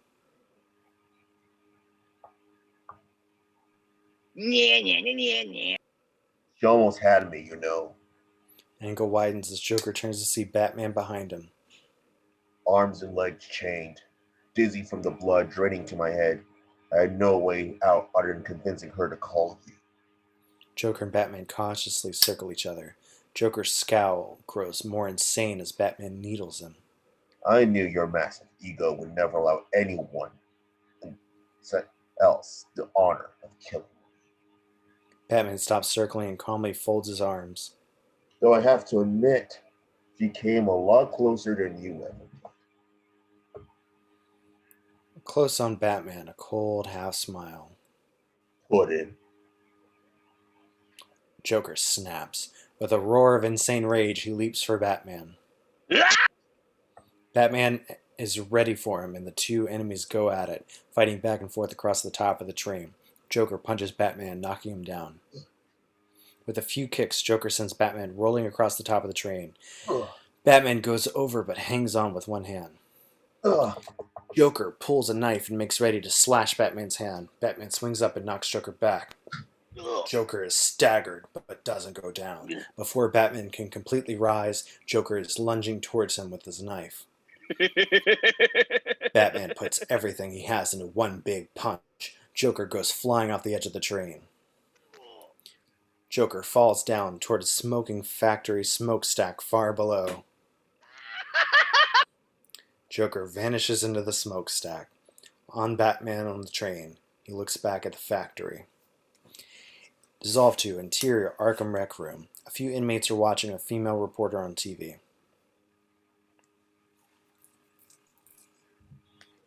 The Joker has been notorious for resurfacing when least expected. It seems unlikely that he has survived his latest brush with Batman. A very contrite-looking Harley, bandaged up and in a wheelchair, is wheeled in by an orderly by the rec room to her cell. Never again. No more obsession. No more craziness. No more Joker. A guard opens Harley's cell and the orderly wheels her inside. I finally see that slime for what he is. Interior Harley's cell. Harley is on her bed. The orderly puts a blanket over her. Harley warily settles back, her eyes glancing around the now closed cell. The murderous, manipulative, irredeemable. Suddenly, Harley's eyes grow wide as they see a single red rose in a stem vase, just like the one she first received from the Joker. There's a note attached which reads, "Feel better soon, Jay." Her pained expression slowly changes to one of hopeful joy as she takes the rose and kisses it. Angel. She closes her eyes in bliss as she hugs the rose. The Killing Joke by Cassiel C. McCafferty, adapted from the graphic novel The Killing Joke by Alan Moore, Brian Boland, and John Higgins. Black. Out of the silence, the Joker speaks. There were these two guys in a lunatic asylum. Thunder grumbles, and there's a rattle of rain. Fade in. Exterior, Arkham Asylum, gates and driveway, dark afternoon. Water is pooling on the ground. Twin beams of headlights shine across the puddles as a car growls out of the darkness. The Batmobile rolls up to a large set of gates. A sign is on a pillar on one side of the gates. Arkham Asylum for the criminally insane. The Batman climbs out of the Batmobile, walks through the gates, and starts down the long driveway. At the asylum main building, a pair of men are standing by a police car. As the Batman stalks by them, a wide-eyed policeman stands at ease as Police Commissioner James Gordon drinks his coffee, then hands the cup to the policeman. Interior Arkham Asylum lobby, dark afternoon. The door swings open and the Batman sweeps in. The receptionist looks up from her desk and her eyes widen. She points down a hallway. Gordon follows the Batman in, closing the door behind him. As the receptionist watches the Batman disappear down the hallway, Gordon raises his hat and continues after the Batman. On the receptionist's desk is a sign. You don't have to be crazy to work here, but it helps. Interior Arkham Asylum hallway, dark afternoon. There are doors here, metal ones, every 10 feet. The Batman pads along the corridor, Gordon pacing along after him. As the Batman goes past one such door, a face appears over a set of hands grasping the bars of the window. Evenly divided by the center pole of the bars, one side of the face is normal with an inquisitive eye peering out below dark-colored hair. On the bar's other side is a scarred gray-green snarl with an insane glare and a mess of grayish hair. One normal hand has a neatly clipped thumbnail, one grayish-green set of scarred fingers has an extended claw. Under the window is a nameplate, Dent H, 0751. Gordon looks at Dent as he passes. A guard is standing by a door with a different nameplate, name unknown, 0801. The Batman appears around the corner and walks towards the door. As Gordon steps around the corner, the guard pulls a ring of keys off his belt and unlocks the door. Interior Arkham Asylum cell, dark afternoon. The Batman enters the dim cell as Gordon watches from the corridor. The door closes behind him. A pair of chalk white hands continue a game of solitaire. A tall, thin figure in asylum greens is placing cards on a fold-down table. Reflected glow from the lamp's partial light shows green hair. The Batman picks up a chair, carries it to the other side of the table, and sits down. Hello, I came to talk. A shadowed black void speaks from over a brightly lit gold shield and black insignia. Opposing it, a shadowed ghostly white face glows from over a brightly lit chest breast pocket ID ribbon, 0801. A white hand snaps a card onto a stack. I've been thinking lately about you and me, and what's going to happen to us in the end. We're going to kill each other, aren't we? A white hand snaps a card onto a stack. Perhaps you'll kill me. Perhaps I'll kill you. Perhaps sooner, perhaps later. I just wanted to know that I made a genuine attempt to talk things over and avert that outcome. Just once. A white hand snaps a card onto a stack. Midnight blue gauntlets clench into fists. One snaps forwards and slams onto the hand, grabbing it. Are you listening to me?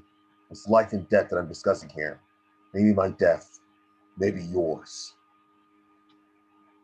The white hand gets yanked back. I don't fully understand why art should be such a fatal relationship, but I don't want your murder on my The Batman's palm is smeared with white. hands. The Batman leans across the table, grabbing for the neck of the opposing outfit. He pulls the figure into the light, reaching for the chalk white of the face. Hey, wait a minute. Don't you touch me. I got rights. You're not allowed to. The Batman's hand scrapes across cheekbone, leaving smears of skin under white makeup. Touch me. Where is he? Oh, God, no. Interior Arkham Asylum hallway, dark afternoon. Gordon spins as the screams coming from the closed cell. Do you realize what you set free? Where is he? Get him off of me. Dear God, he's gone berserk. Gordon turns for a guard. Open that door, man. Interior Arkham Asylum cell, dark afternoon. Gordon slams the door open and charges into the cell. The Batman is shaking the figure. Where? Okay, that's enough. You know the laws regarding mistreatment of inmates as well as I do. If you harm one hair on his head... The shaking stops suddenly. Commissioner, if you're concerned about it, it's yours. Take care of it. And the Batman rips loose a green wig and thrusts it at Gordon. Now, you whimpering little snare of slime, I'm going to ask you politely just one more time. Exterior fair outskirts, dark afternoon. The owner is stumbling around in the dark. Where is he? The owner finally finds a tall figure with a walking cane looking over the fair from its edge. Ah, there you are. Have you had a chance to inspect the property and decide if it's what you were looking for? Well, it's garish, ugly, and the derelicts have used it for a toilet. The rides are dilapidated to the point of being lethal. I could easily maim or kill innocent children. Oh, so you don't like it? The Joker spins on his cane with a wide grin. Don't like it? I'm crazy for it. He marches off into the fairgrounds with the owner staggering behind. You really want to buy it, and the price I mentioned, it isn't too steep. My dear sir, as I look at it, I'm making a killing. He stops before a wall and an old poster for the fat lady. It faces him as he stands, hat in his hands, behind his back. And anyway, money isn't a problem. Not these days, anyway. Interior apartment, dark afternoon. The comedian enters, hat in his hands, behind his back, as Jeannie, several months pregnant, faces him, sitting out by a table outside a window. It's raining. Well, how did it go? Did you like your act? The comedian is tall and thin. He goes to the near side of the table and sits. Well, they said they might call me. I don't know. I got nervous and I messed up the punchline. Oh, What do you mean? Oh, I didn't mean anything. yes, you did. The way you said it. Oh, like that. Jesus, all I said was the comedian jumps up. You said oh, as in oh, so you didn't get the job. As in oh, so how are we gonna feed the family and the baby? You think I'm not worried about that? You think I don't care that it's all a big joke to me or something? Gee, I had to go and I had to stand up there and nobody laughs and you think I The comedian collapses in her arms. no God I'm sorry. Baby. Look, I don't mean to take it out on you. You're suffering enough being married to a loser. Honey, that's not. It's true. Look, I can't support you. Well, Jeannie, what are we gonna do? It'll be okay. Junior won't be here for another 3 months, and I think Mrs. Burkus will let the rent go a little longer. She feels sorry for me. Well, she hates me. She comes into the hallway to scowl at me every time I go upstairs. This house stinks of cat litter and old people. He glares out the window. I've got to get you out of here before the baby comes. I just want enough money to get set up in a decent neighborhood. There are girls on the street who earn that in a weekend without having to tell a single joke. He turns back towards her. Behind her is a mirror cabinet with a clock on top. The clock is streamlined, made of plastic. Honey, don't worry. Not about any of it. I still love you, you know? Job or no job, you're good in the sack. She reaches out to him, and he reaches for her hand, his face reflected over her shoulder behind her. And you know how to make me laugh. Exterior, fair, dark afternoon. A screaming laugh bursts raucously from a mechanical clown as the Joker pulls a hand back in its button. His reflection appears on the glass of the clown's case, the image seemingly over the clown's shoulder behind it. He turns to look at the owner, who is riding a mechanical pig. You know, I'm positive you won't regret this purchase. The place isn't that dilapidated. Some of these rides are still pretty sturdy. Really, this place could be one hell of a carnival. The Joker goes over to the owner, who is still on the pig. Oh, yes, you're so right. Thanks to your smooth salesmanship and your silver tongue, you've completely sold me on the place. Let's shake on it. Well, sure, it's my privilege. Indeed it is. They shake hands thoroughly. Naturally, I won't be paying you anything. My colleagues persuaded your partners to sign the necessary documents just over an hour ago. The Joker begins removing a spike strapped to the palm of his glove. The property's mine already. You're happy with that, I take it? Oh, I can see you are. I'm so glad. He tosses the strap and spike away. You know, when you see the improvements I have planned for this place, I guarantee you'll be absolutely speechless. Incidentally, that's a lifetime guarantee. He starts walking off into the rain as the owner sits on top of the pig. Well, I must dash. There's equipment to hire, plus goons who will suit the general tone of the establishment. The owner is still atop the pig. And then, of course, I've yet to secure my main attraction. Do feel free to stick around. The owner sits atop the pig with bulging eyes and a totally hysterical grin, stone dead. Interior, Batcave, night. The Batman is holding a Joker from the deck that had been in the Joker's cell. He snaps it down on the computer console in front of him and types in commands: Joker, classification, Delta 0-2, print file, enlargements, all screens. As he starts pulling his gauntlets off, different displays light up with information on the Joker, included as one in particular: name unknown, age unknown, relatives unknown. A door is in a far cavern wall at the top of a flight of stairs. It opens and Alfred Pennyworth walks through it, carrying a tray with food. As he walks down the stairs, Bruce Wayne pulls back his cowl. Alfred climbs onto the platform and puts the tray down. Your refreshments, sir. Wayne starts undoing his cape. Master Bruce, is there anything further I can assist with, or will that be all? No, Alfred that's all. takes the cape and cowl. I've been trying to figure out what he intends to do. It's almost impossible. I don't know him, Alfred. All these years, I don't know who he is anymore. And he knows who I am. Alfred leaves to return upstairs. How can two people hate so much without knowing each other? Interior, Gordon's house, night. Gordon is seated in a chair, about to clip apart the day's Gotham Examiner. It has massive headlines with pictures of the Joker's cell and the Batman. Asylum, security uproar, maniac escapes again. Crime fighter unavailable for comment.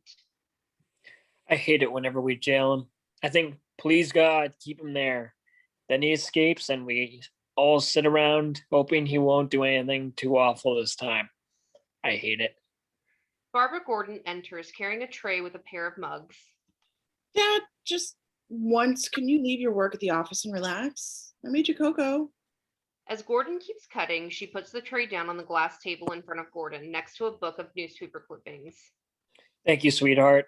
I'll drink it when I've pasted this clipping in it.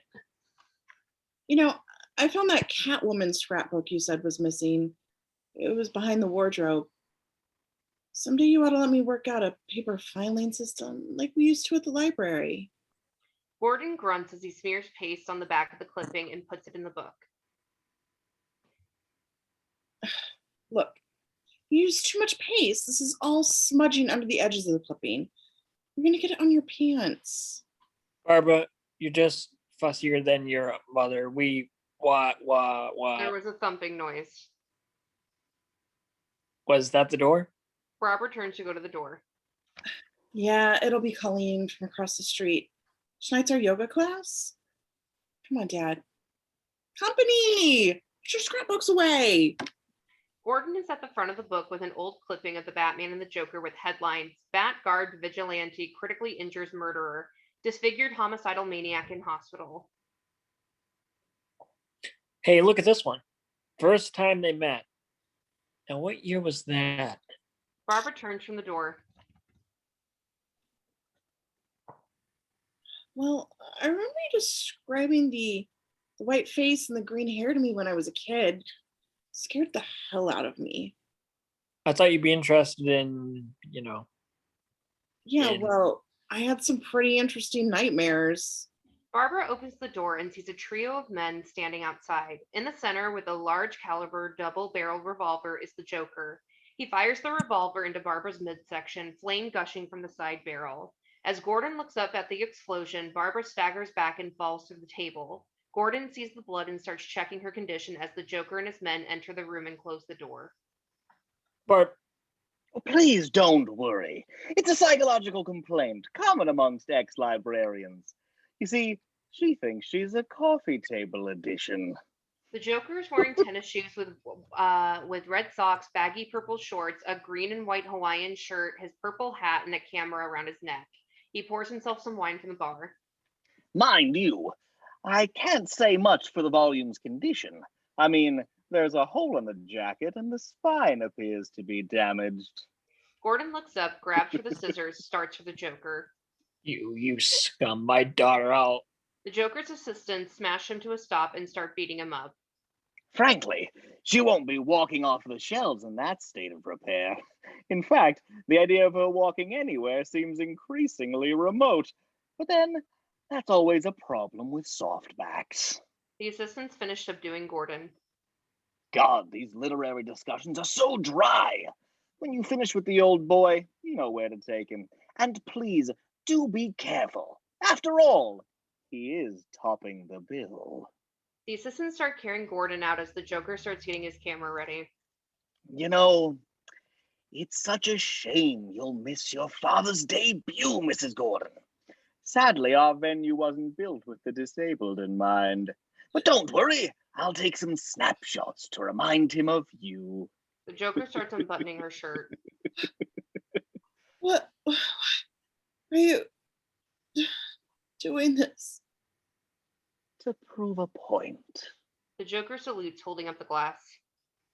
Here's to crime. Interior bar day. The comedian is carefully holding up a glass while reaching for a shrimp from a bowl on his table.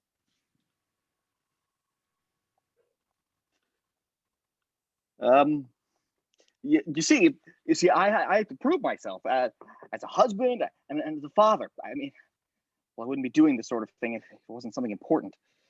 He is sitting at a table with a fat robber, Joe, and a thin robber. It's like I began as a lab assistant, right? It was a good job, a real good job. So what I did, I quit to become a comedian. I was sure I had talent. The bar is picturesque. The bartender is wearing suspenders. Over the tops of their wingtip shoes, the trio's pants are cuffed. The thin robber is wearing a fedora, Joe a bowler. But oh, look at me. I guess my talent didn't lie in that direction. So you see, like, if I could just do this one big crime. Hey, geez, man, be cool. Oh, I'm sorry. I mean, I usually drink lunchtimes. Joe picks up a shrimp and starts snapping legs off it. It's just, if you're sure we can get away with this thing and nobody will know I was involved. Don't worry, friend. We'll take care of you. He stuffs the shrimp into the comedian's mouth. We need your help getting through that chemical plant where you worked at the playing card company next door. We really appreciate your expertise. The thin robber picks a bag off the floor. So, like, to absolutely guarantee nobody connects you with the robber, we gotta. He opens the bag and reveals a solid red hood. You'll be wearing this. Wearing? But there's no eye slit. I won't be able to see. Fat starts snapping the legs off another shrimp. There are these lenses, red two-way mirror glass set into it. Pretty smart stuff, right? Oh, I don't know. I mean, that mask. Isn't that one that the red hood guy wears who's raided the 3 companies last week or last month? Finn puts the bag back on the floor. Smarten up. This ain't no Red Hood. There's just a bunch of guys and a mask. Right. It doesn't matter who's under the hood. We just sort of let the most valued member of the mob wear it for additional anonymity. Sure, the most valued member. That's you, man.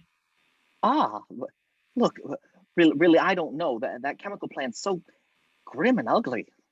Partly why I quit. Finn is snapping the legs off a shrimp. But you said there's minimal security, man. Listen, do you really want to raise your kid in poverty? No, of course not. You're right. It's just this once, and then I can switch neighborhoods and start a proper life. That's the attitude.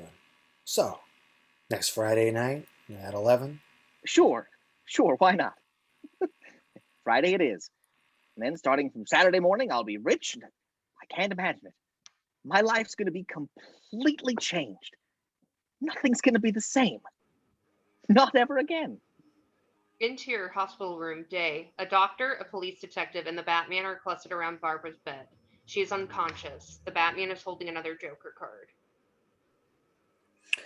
The bullet went through her spine. I'm afraid her legs are completely useless. Put it bluntly, she may well be in a chair for the remainder of her life. The doctor scribbles on a chart, then leaves. Some woman in a same yoga class as Miss Gordon found her, name of Colleen Reese. She found the victim in a state of undress, but otherwise the place is empty. The commissioner was... Undress? They didn't tell you? He removed her clothing after shooting her. We found a lens cap on the floor that didn't fit any camera in the place. We believe that, that he took pictures of her. The Batman is obviously about to go berserk. Geez, look, really, I'm sorry. I thought you knew. It's pretty sick, ain't it? The card gets crushed. Yes. Pretty sick. Please leave us alone for a moment. The detective leaves. After the door closes behind him, the Batman strokes Barbara's cheek. Barbara, can you hear me? It's me. It's Bruce. A hand twitches. Bruce? Fully awake, she sits up, grabbing for the Batman. Bruce, it was him. Daddy. Oh my God. I remember what he did. Barbara, take it easy. It's okay. Oh no, it's not okay. He's taking it to the limit this time. You didn't see his face. She starts slumping back into the bed. He said he wanted to prove a point, and so Dad was like top of the bill. What's he gonna do to Bruce? She's grabbing the top of the open cape. What's he doing to my father? Interior, fair tent, night. Gordon is on his back on the grass floor of the tent. Someone with spiked bracelets is trying to lift him by his open, unbuttoned shirt.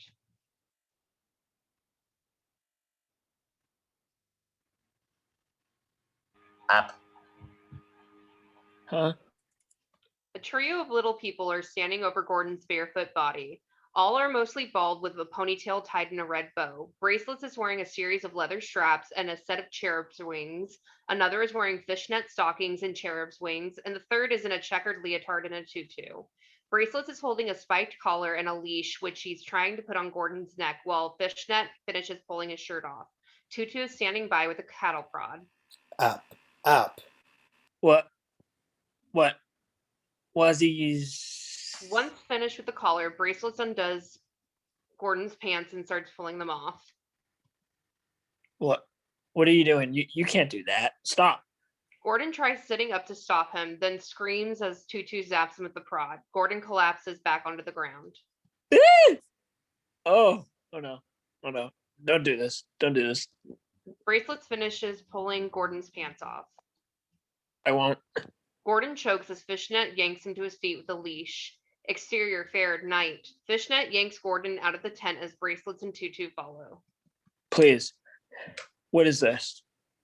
What are you? Where are you taking me? Gordon goes staggering into the bright, garish light of the fair. Oh, dear God. Gordon sees a crowd ahead of him, one made of an enormous bat woman, a tall man at least 7 feet tall, a beast man covered in fur, a child more pipe stems than anything, a pair of Siamese twins, a woman holding a 2-headed baby. Oh, God, am I dreaming? Am I dreaming this? What happened? I was sitting in my... Down. What? As Fishnet yanks sideways with a leash, Tutu zaps Gordon in the back with the cattle prod. Down. The freaks start to gather behind him as Gordon winds up facing the bottom of the flight of steps. Somebody, please tell me what I'm doing here. Doing? You're doing what any sane man in your appalling circumstances would do. The steers climb to the Joker, sitting on a throne resting on a 15-foot-high pile of babies' corpses. On either side, near the top of the pile, is a torch made from a child's head. The Joker grins. You're going mad. You. Oh no, I remember. Remember? Oh, I wouldn't do that. Remembering's dangerous. I find the past such a worrying, anxious place. The past tense, I suppose you'd call it. Memory's so treacherous. One moment you're lost in a carnival of delights with poignant childhood aromas, the flashing neon of puberty, all the sentimental candy floss. Fishnet yanks Gordon to his feet. The next, it leads you somewhere you don't want to go. Fishnet starts dragging Gordon towards the ghost train ride. Tutu and Bracelets follow. Somewhere dark and cold, filled with the damp, ambiguous shades of things you'd hope were forgotten. Memories can be vile, repulsive little brutes. Like children, I suppose. He laughs. Barbara. Oh no. Oh no. The Joker starts down the steps. But can we live without them? Memories are what our reason is based upon. If we can't face them, we deny reason itself. The little people start loading Gordon into a ride car. Although, why not? We aren't contractually tied down to rationality. There is no sanity clause. With Gordon properly strapped in, a little person on either side, Bracelets hanging on behind, the car lurches into motion. When you find yourself locked in an unpleasant train of thought, heading for the places in your past where the screaming is unbearable, remember there's always madness. With Bracelets hanging on the back, the car rolls past the Joker. Madness is the emergency exit. The car bumps into the first set of swinging doors. You can just step outside and close the door on all of those dreadful things that happened. You can lock them away forever. And the car disappears as the doors swing shut. Interior bar day. A beat cop and a plainclothes cop push their way through the bar's swinging doors. Joe, Thin, and the comedian are seated at a table. So everything settled for tonight? You're still going through with it? Well, of course. I'd be crazy to back out now. The cops look around the bar. I mean, the worst part is you lying to Jeannie. That's over. She thinks I have a club engagement tonight. No reason why she shouldn't keep right on thinking that. Right, man. No reason at all. The cops go to the bar and show the bartender a picture of a pair of people. Listen, tonight wear a suit and a bow tie. It's kind of a trademark with this Red Hood business. Of course. That's just what Jeannie will expect me to wear for the nightclub. It's perfect. Finn notices as the bartender points at the trio. Joe? The robbers carefully turn their faces away as the cops come to the table and speak to the comedian. Excuse me, sir. We're police officers. Could we speak to you outside for a moment? Not me, but why? I haven't. Only take a moment, sir. Steer front of bar day. Beat stays by the door as plainclothes talks to the comedian further out on the sidewalk. Listen, what's the problem here? Well, sir, I'm sorry, but your wife had an accident this morning. Apparently testing a baby bottle heater. There was an electrical short, and well, she died, sir. I'm very sorry. Plainclothes lights a Wow. cigarette. What? Well, listen, I hate to break it to you like this, but it was a 1,000,000 to 1 accident. They have full details waiting for you at the hospital. There's no hurry. If I were you, I'd have another drink. Interior bar day. The comedian walks back through the doors of the bar. He sits down at the table. My wife, she's dead. My wife. Gee, that's terrible. Well, we're really sorry. Yeah, hey, listen, man. You probably want to be left alone right now, huh? We'll see you here tonight, okay? Tonight, but I can't do anything tonight. There's no reason anymore. Jeannie's dead. You don't understand. No. I'm sorry about your wife, but it's you that don't understand. What's happening tonight is no little thing. Nobody backing out now remains healthy. No exceptions. But No buts, man. Tomorrow you bury your old lady in luxury. Tonight you're with us. Get the picture? The robbers start to leave. yes, I get the picture. He collapses into his arms on the table. Interior ghost train night. Gordon has collapsed into his arms in the car. Ah, heads up, Commissioner. No fair hiding your eyes on the ghost train, you old fraidy cat. Bracelets yanks on the straps. Up.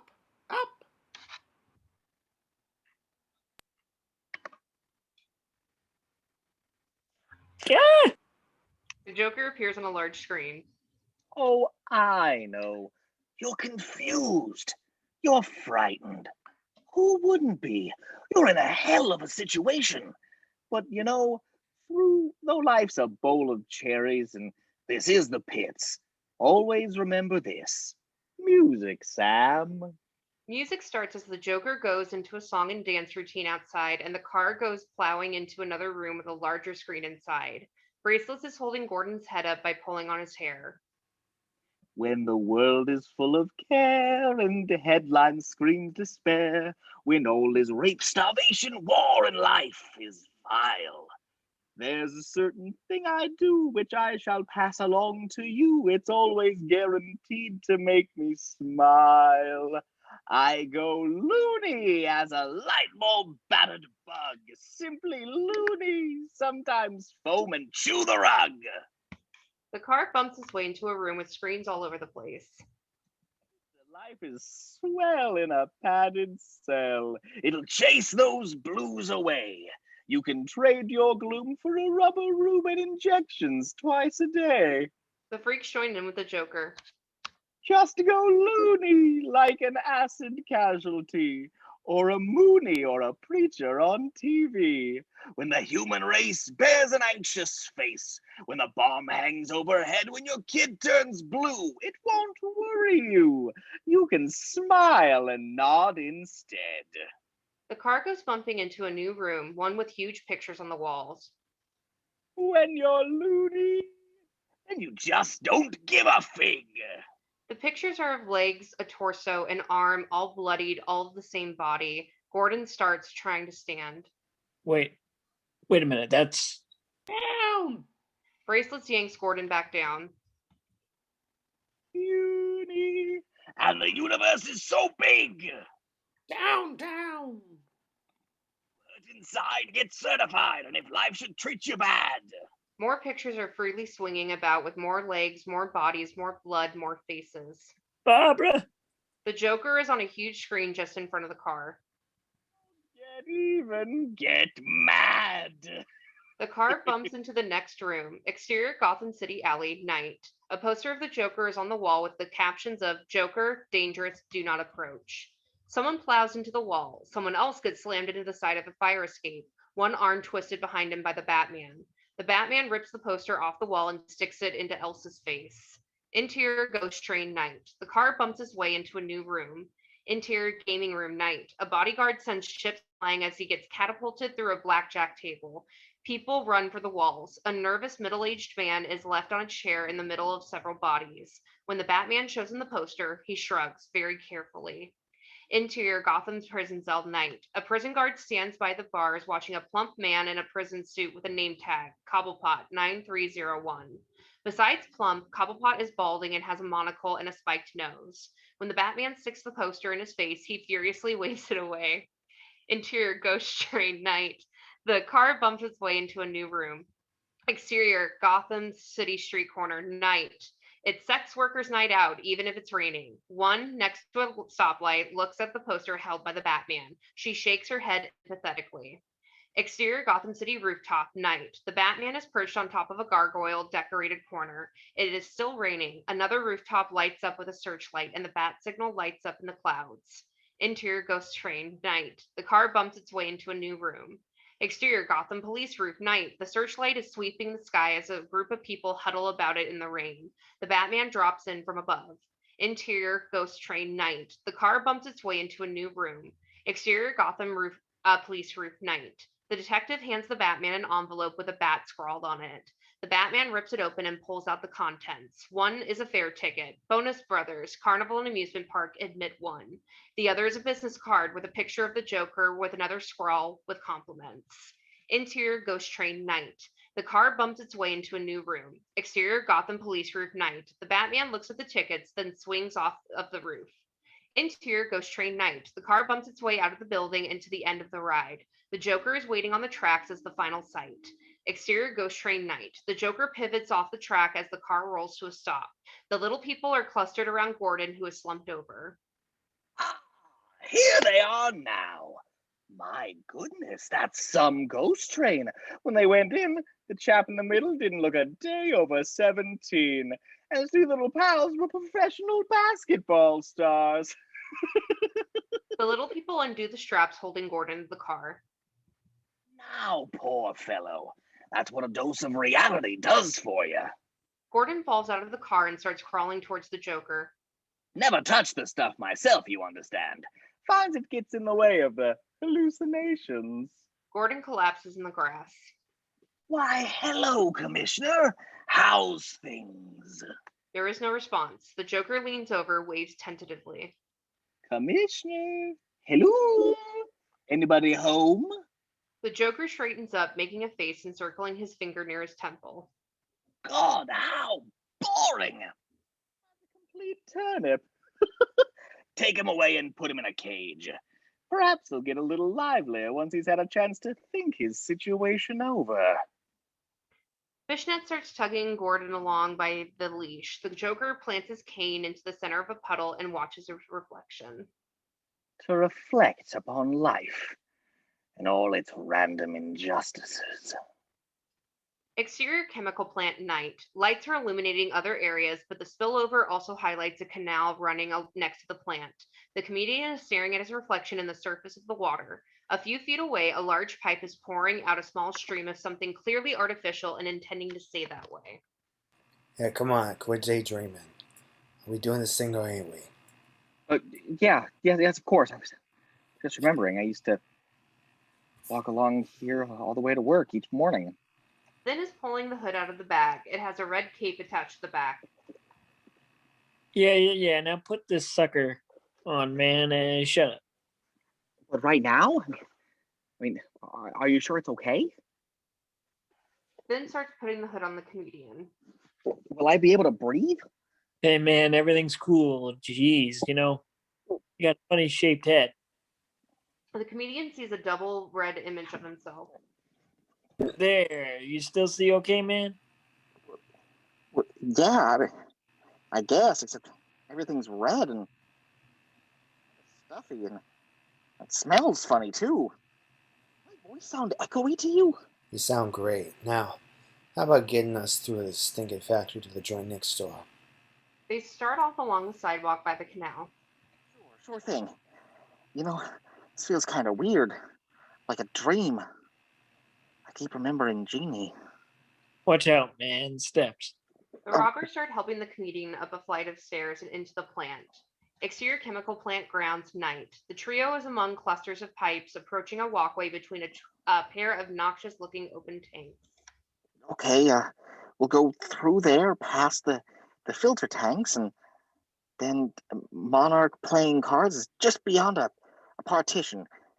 You know, this place looks even worse in red. It looks like The first guard on a side catwalk spots them. Hey, you! Freeze! First guard has his pistol out and is aiming it. Everyone freezes. You asshole! You said there was no security. Come on, get him up. But they must have altered things since I left. The comedian waves his arms in bewilderment, then pulls out his pistol and starts firing towards the guard. Alter things? How am I gonna alter you, you stupid horse face, man? The comedian clutches at the hood. That noise! It's so loud in here. Joe sprints up the walkway, pushing the comedian along as first guard ducks behind a wall and scrabbles for a radio. For God's sake, run! This is all screwed up! Murph, get some men over at the rear base. We got the Red Hood mob in here. As they run up an alleyway, the robbers get a slight lead on the comedian, who's hampered by the hood. Ah, Jesus, which way is it? How do we get out? I don't know. This mask. I can't see where I'm going. I'm gonna kill you, useless son of a bitch. We gotta get out of here. I'm gonna. The guards in back, Murph, second guard, and third guard, open fire, cutting Finn down in mid-sentence and wounding Joe. Finn's blood and brains go splattering over the comedian as Joe collapses. The comedian stops bewildered, starts looking at his hands, feeling the hood. Oh, hell. Oh, hell. What is this? What is this? It's all over me. Joe starts pawing for his pistol. You guys, you don't want me. You want him. He's the ringleader. He's the Red Hood. Ah, watch out, he's pulling a gun. As the guards open fire, killing Joe before he can get a shot off, the comedian runs up a ladder. Oh no. At the top of the ladder, he runs down a catwalk. The guards aim their pistols.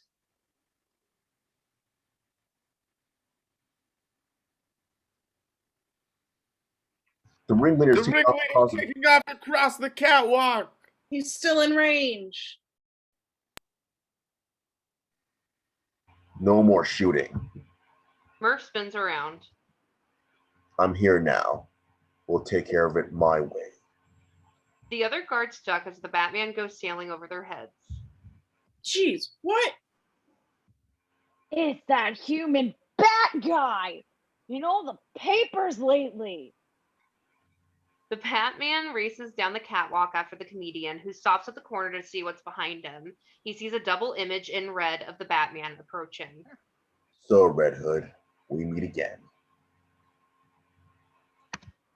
The comedian screams, spins around the corner, and takes off in an absolute panic sprint. The Batman follows close behind and gaining, and is heard by the comedian. No, this isn't happening. Oh, dear. What has he said to punish me? The comedian approaches the catwalk over the canal. Don't come closer. Don't come any closer or I'll...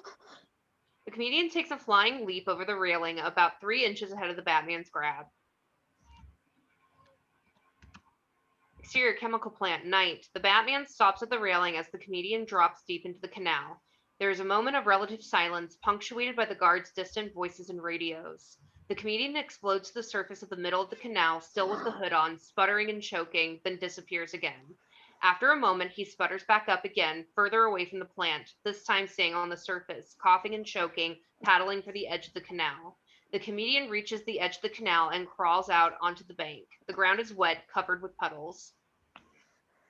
I'm seeing it itching my face, my hand, something in the water. Jesus, it burns. He staggers into the edge of a large puddle of water. At the edge of the large pool of light, he scrabbles at the hood. The stupid hood off so I can see. He looks down at his reflection. See. Mesmerized by his reflection, he slowly puts the hood down in the darkness, slumps back on his knees. After a minute, he starts getting to his feet. Once up, something strikes him as being funny.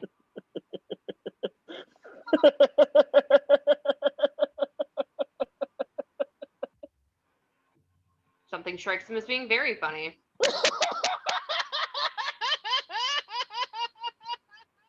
He wanders into another pool, his white skin and green hair shining brightly in the light. Something strikes him as being absolutely insanely funny, and the Joker stands in the light shrieking with laughter.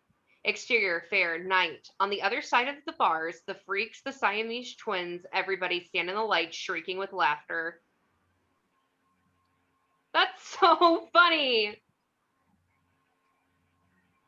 This is funny! Gordon is huddled in a ball inside the cage as the crowd parts for the Joker approaching the rear. And gentlemen, you've read about it in the newspaper. Now shudder as you observe before your very eyes that most rare and tragic of nature's mistake. I give you the average man. The Joker reaches the front of the cage and starts pointing things out. Physically unremarkable, it has instead a deformed set of values. Notice the hideously bloated sense of humanity's importance, the club-footed social conscience, and the withered optimism. It's certainly not for the squeamish, is it? He turns back to the crowd. Most repulsive of all are his frail and useless notions of order and sanity. If too much weight is placed on them, they snap. The Joker starts lecturing. How does it live, I hear you ask? Does this poor, pathetic specimen survive in today's harsh and irrational world? The sad answer is, not very well. Twin lights appear in the distance. Faced with the inescapable fact that human existence is mad, random, and pointless, 1 in 8 of them crack up and go stark raving buggo. The lights grow larger. Who can blame them? In a world as psychotic as this, any other response would be crazy. The Batmobile howls onto the fairgrounds. The freaks scatter as the Joker stands, smiling, holding his cane in both hands. The Batmobile stops near the cage, the engine stops, and the Batman sails over the windshield and onto the hood. He bounces once, then sails through the air towards the Joker. The Joker drops back, pulling the head off the cane. As the Batman's tackle takes him down to the ground, the Joker sprays acid from the cane onto Batman's arm. The Batman screams and rolls away. As the Batman grabs his arm, grabs for his belt, the Joker hops up and runs for the funhouse. The Joker reaches the funhouse and disappears inside as the Batman sprays something on the wound. As he starts for the funhouse, he notices the cage isn't empty. He goes to it instead, opens the door. Gordon is curled in a ball. Jim, are you still okay? Gordon catapults forward towards the Batman. Oh God. Oh God. It's okay. Let it come. Gordon slumps back onto the ground as the Batman goes to the Batmobile and grabs a blanket. He shot Barbara. Showed me photos. He tried to drive me mad. Listen, the police are following right behind me. I'll stay here with you until they arrive. He drapes the blanket over Gordon's shoulders. No, I'm okay. You have to go after him. I want him brought in, and I want him brought in by the book. The Batman starts the funhouse. I'll do my best. By the book, you hear? We have to show him. We have to show him that our way works. The Batman disappears into the funhouse. Interior funhouse night. The walls are covered with wide-eyed, grinning faces, fangs, glares. So, I see you received the free ticket I sent you. I'm glad. I did want you to be here. Batman starts running down the hallways. You see, it doesn't matter if you catch me and send me back to the asylum. Gordon's been driven mad. I've proved my point. Several corners and a long curve, and still no Joker. I've demonstrated there's no difference between me and everybody else. All it takes is one bad day to reduce the sanest man alive to lunacy. That's how far the world is from where I am. Just one bad day. Trapdoors pop open under the Batman. He drops towards a nest of poison-tipped spikes. You had a bad day once. Am I right? The Batman barely catches the edge of the pit. I know I am. You had a bad day and it changed everything. Why else would you dress up like a flying rat? He grabs with the other hand, swings a leg up to the floor, and starts climbing out. You had a bad day and it drove you as crazy as everybody else. Only you won't admit it. You have to keep pretending that life makes sense, that there's some point to all this struggling. The Batman rolls out onto the floor and continues off down the corridor. God, you make me want to puke. The Joker is racing along other hallways, speaking into a wireless microphone. I mean, what is it with you? What made you who you are? Girlfriend killed by the mob, maybe? Brother carved up by some mugger? Something like that, I bet. Something like that. The Joker slips through a hidden door, continues down another hallway. Something like that happened to me, you know. I'm not exactly sure what it was. Sometimes I remember it one way, sometimes another. If I'm going to have a past, I prefer it to be multiple choice. He laughs, reverses direction, and steps through another wall. But my point is, I went crazy. When I saw what a black, awful joke the world was, I went crazy as a coot. I admit it. So why can't you? The Joker approaches the Hall of Mirrors. I mean, you're not unintelligent. You see the reality of the situation. You must. Do you know how many times we've come close to World War III over a flock of geese on a computer screen? As he enters the Hall of Mirrors, warped reflections start dancing over the walls and ceiling. Do you know what triggered the last World War? An argument over how many telegraph poles Germany owed its war debt creditors. Telegraph poles! He laughs. There's a distant crash of breaking glass. It's all a joke. Everything anybody ever wanted or struggled for, it's all a monstrous, demented gag. He stops, stands in mid-corridor. So why can't you see the funny side? Why aren't you laughing? After a pause, he looks about, then steps, then starts in shock when a mirror right next to him explodes, the Batman plowing right through it. Because I've heard it before. Because it wasn't funny the first time. He grabs the Joker by the lapels. The Joker yells, and the Batman plows a foot into his chest, smashing him through an opposing mirror. The Batman follows him through as the Joker scrabbles through the darkness.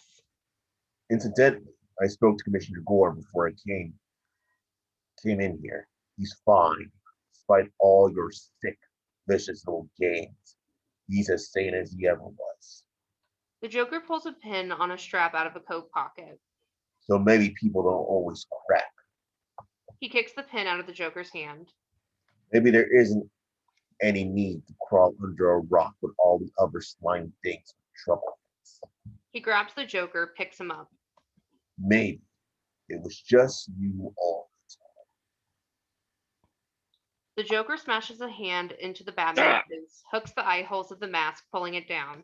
No! He wiggles away from the Batman as the Batman grabs his face. The Joker dives for a piece of planking. No. The Joker smashes the plank over the Batman's head, knocking him into a wall. The Batman groans as the Joker extends a hand and a knife springs out from his sleeve. As the Batman struggles to his feet, the Joker raises the knife, then slams it down, slamming his wrist into the Batman's back thrust palm as the Batman goes berserk. The knife gets knocked flying into the next instant. The Joker goes flying the instant after that. The Joker is quickly propelled towards a rectangular shape in the outer wall. The Batman smashes the Joker into and through the door, out into the fairgrounds, out into the rain.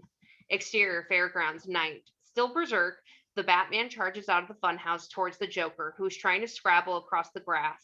As the Batman approaches, the Joker suddenly spins, grinning maniacally, aiming his pistol point blank for the Batman's midsection. He pulls the trigger, and an ear-splitting explosion from the revolver propels a brightly lettered flag out of the main barrel. Click, click, click. The Joker slumps. God. Damn it, it's empty. He turns away from the Batman, throwing the pistol into the darkness. What are you waiting for? I shot a defenseless girl. I terrorized an old man. Why don't you kick the hell out of me and get the standing ovation from the public gallery? The Batman just stands there. Because I'm doing this one by the book. Because I don't want it. The Batman just stands there. Do you understand? I don't want to hurt. I don't want either of us to end up killing the other. Or both running out of alternatives. And we both know it. Wearing the cape, the hood, waiting in the darkness, he stands there in the rain. Maybe it all hinges on tonight. Maybe this is our last chance to sort this out. If you don't take it, then we're locked onto a suicide course. Both of us. To death. The Joker struggles to his feet. It doesn't have to end like that. I don't know what it was that bent your life out of shape. But who knows? Maybe I've been there too. Maybe I can help. The Joker stands dripping in the rain. We can work together like a rehabilitate. You needed to be out there on the edge of it. You don't need to be alone. There's silence. You don't have to kill each other. What do you say? The silence continues. The Joker finally turns, looks at the Batman, then turns away. No. I'm sorry, but no. It's too late for that. Far too late. He laughs. You know, it's funny. This situation reminds me of a joke. See, there's these two guys in a lunatic asylum.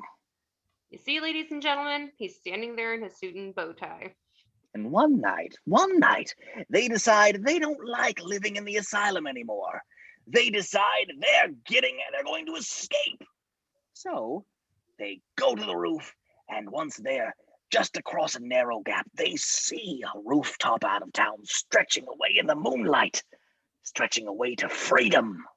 The comedian is doing another audition. Now, the first guy, he jumps straight across with no problem, but his friend daren't make the leap. You see, he's afraid of falling. So, the first guy has this idea. He says, hey, I have this flashlight with me. I'll shine it across the gap between the buildings. You can walk across the beam and join me.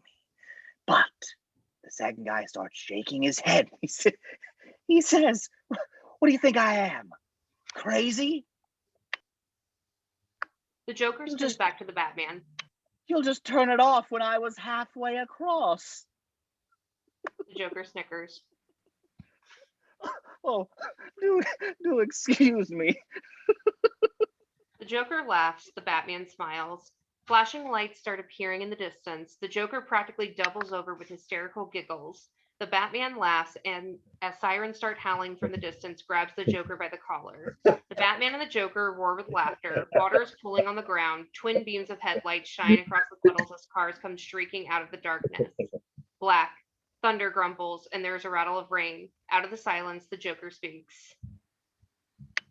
Guys in a lunatic asylum. And there it is. Thank you so much, everyone, for watching this. I had so much fun. We'll see y'all next time. Bye-bye.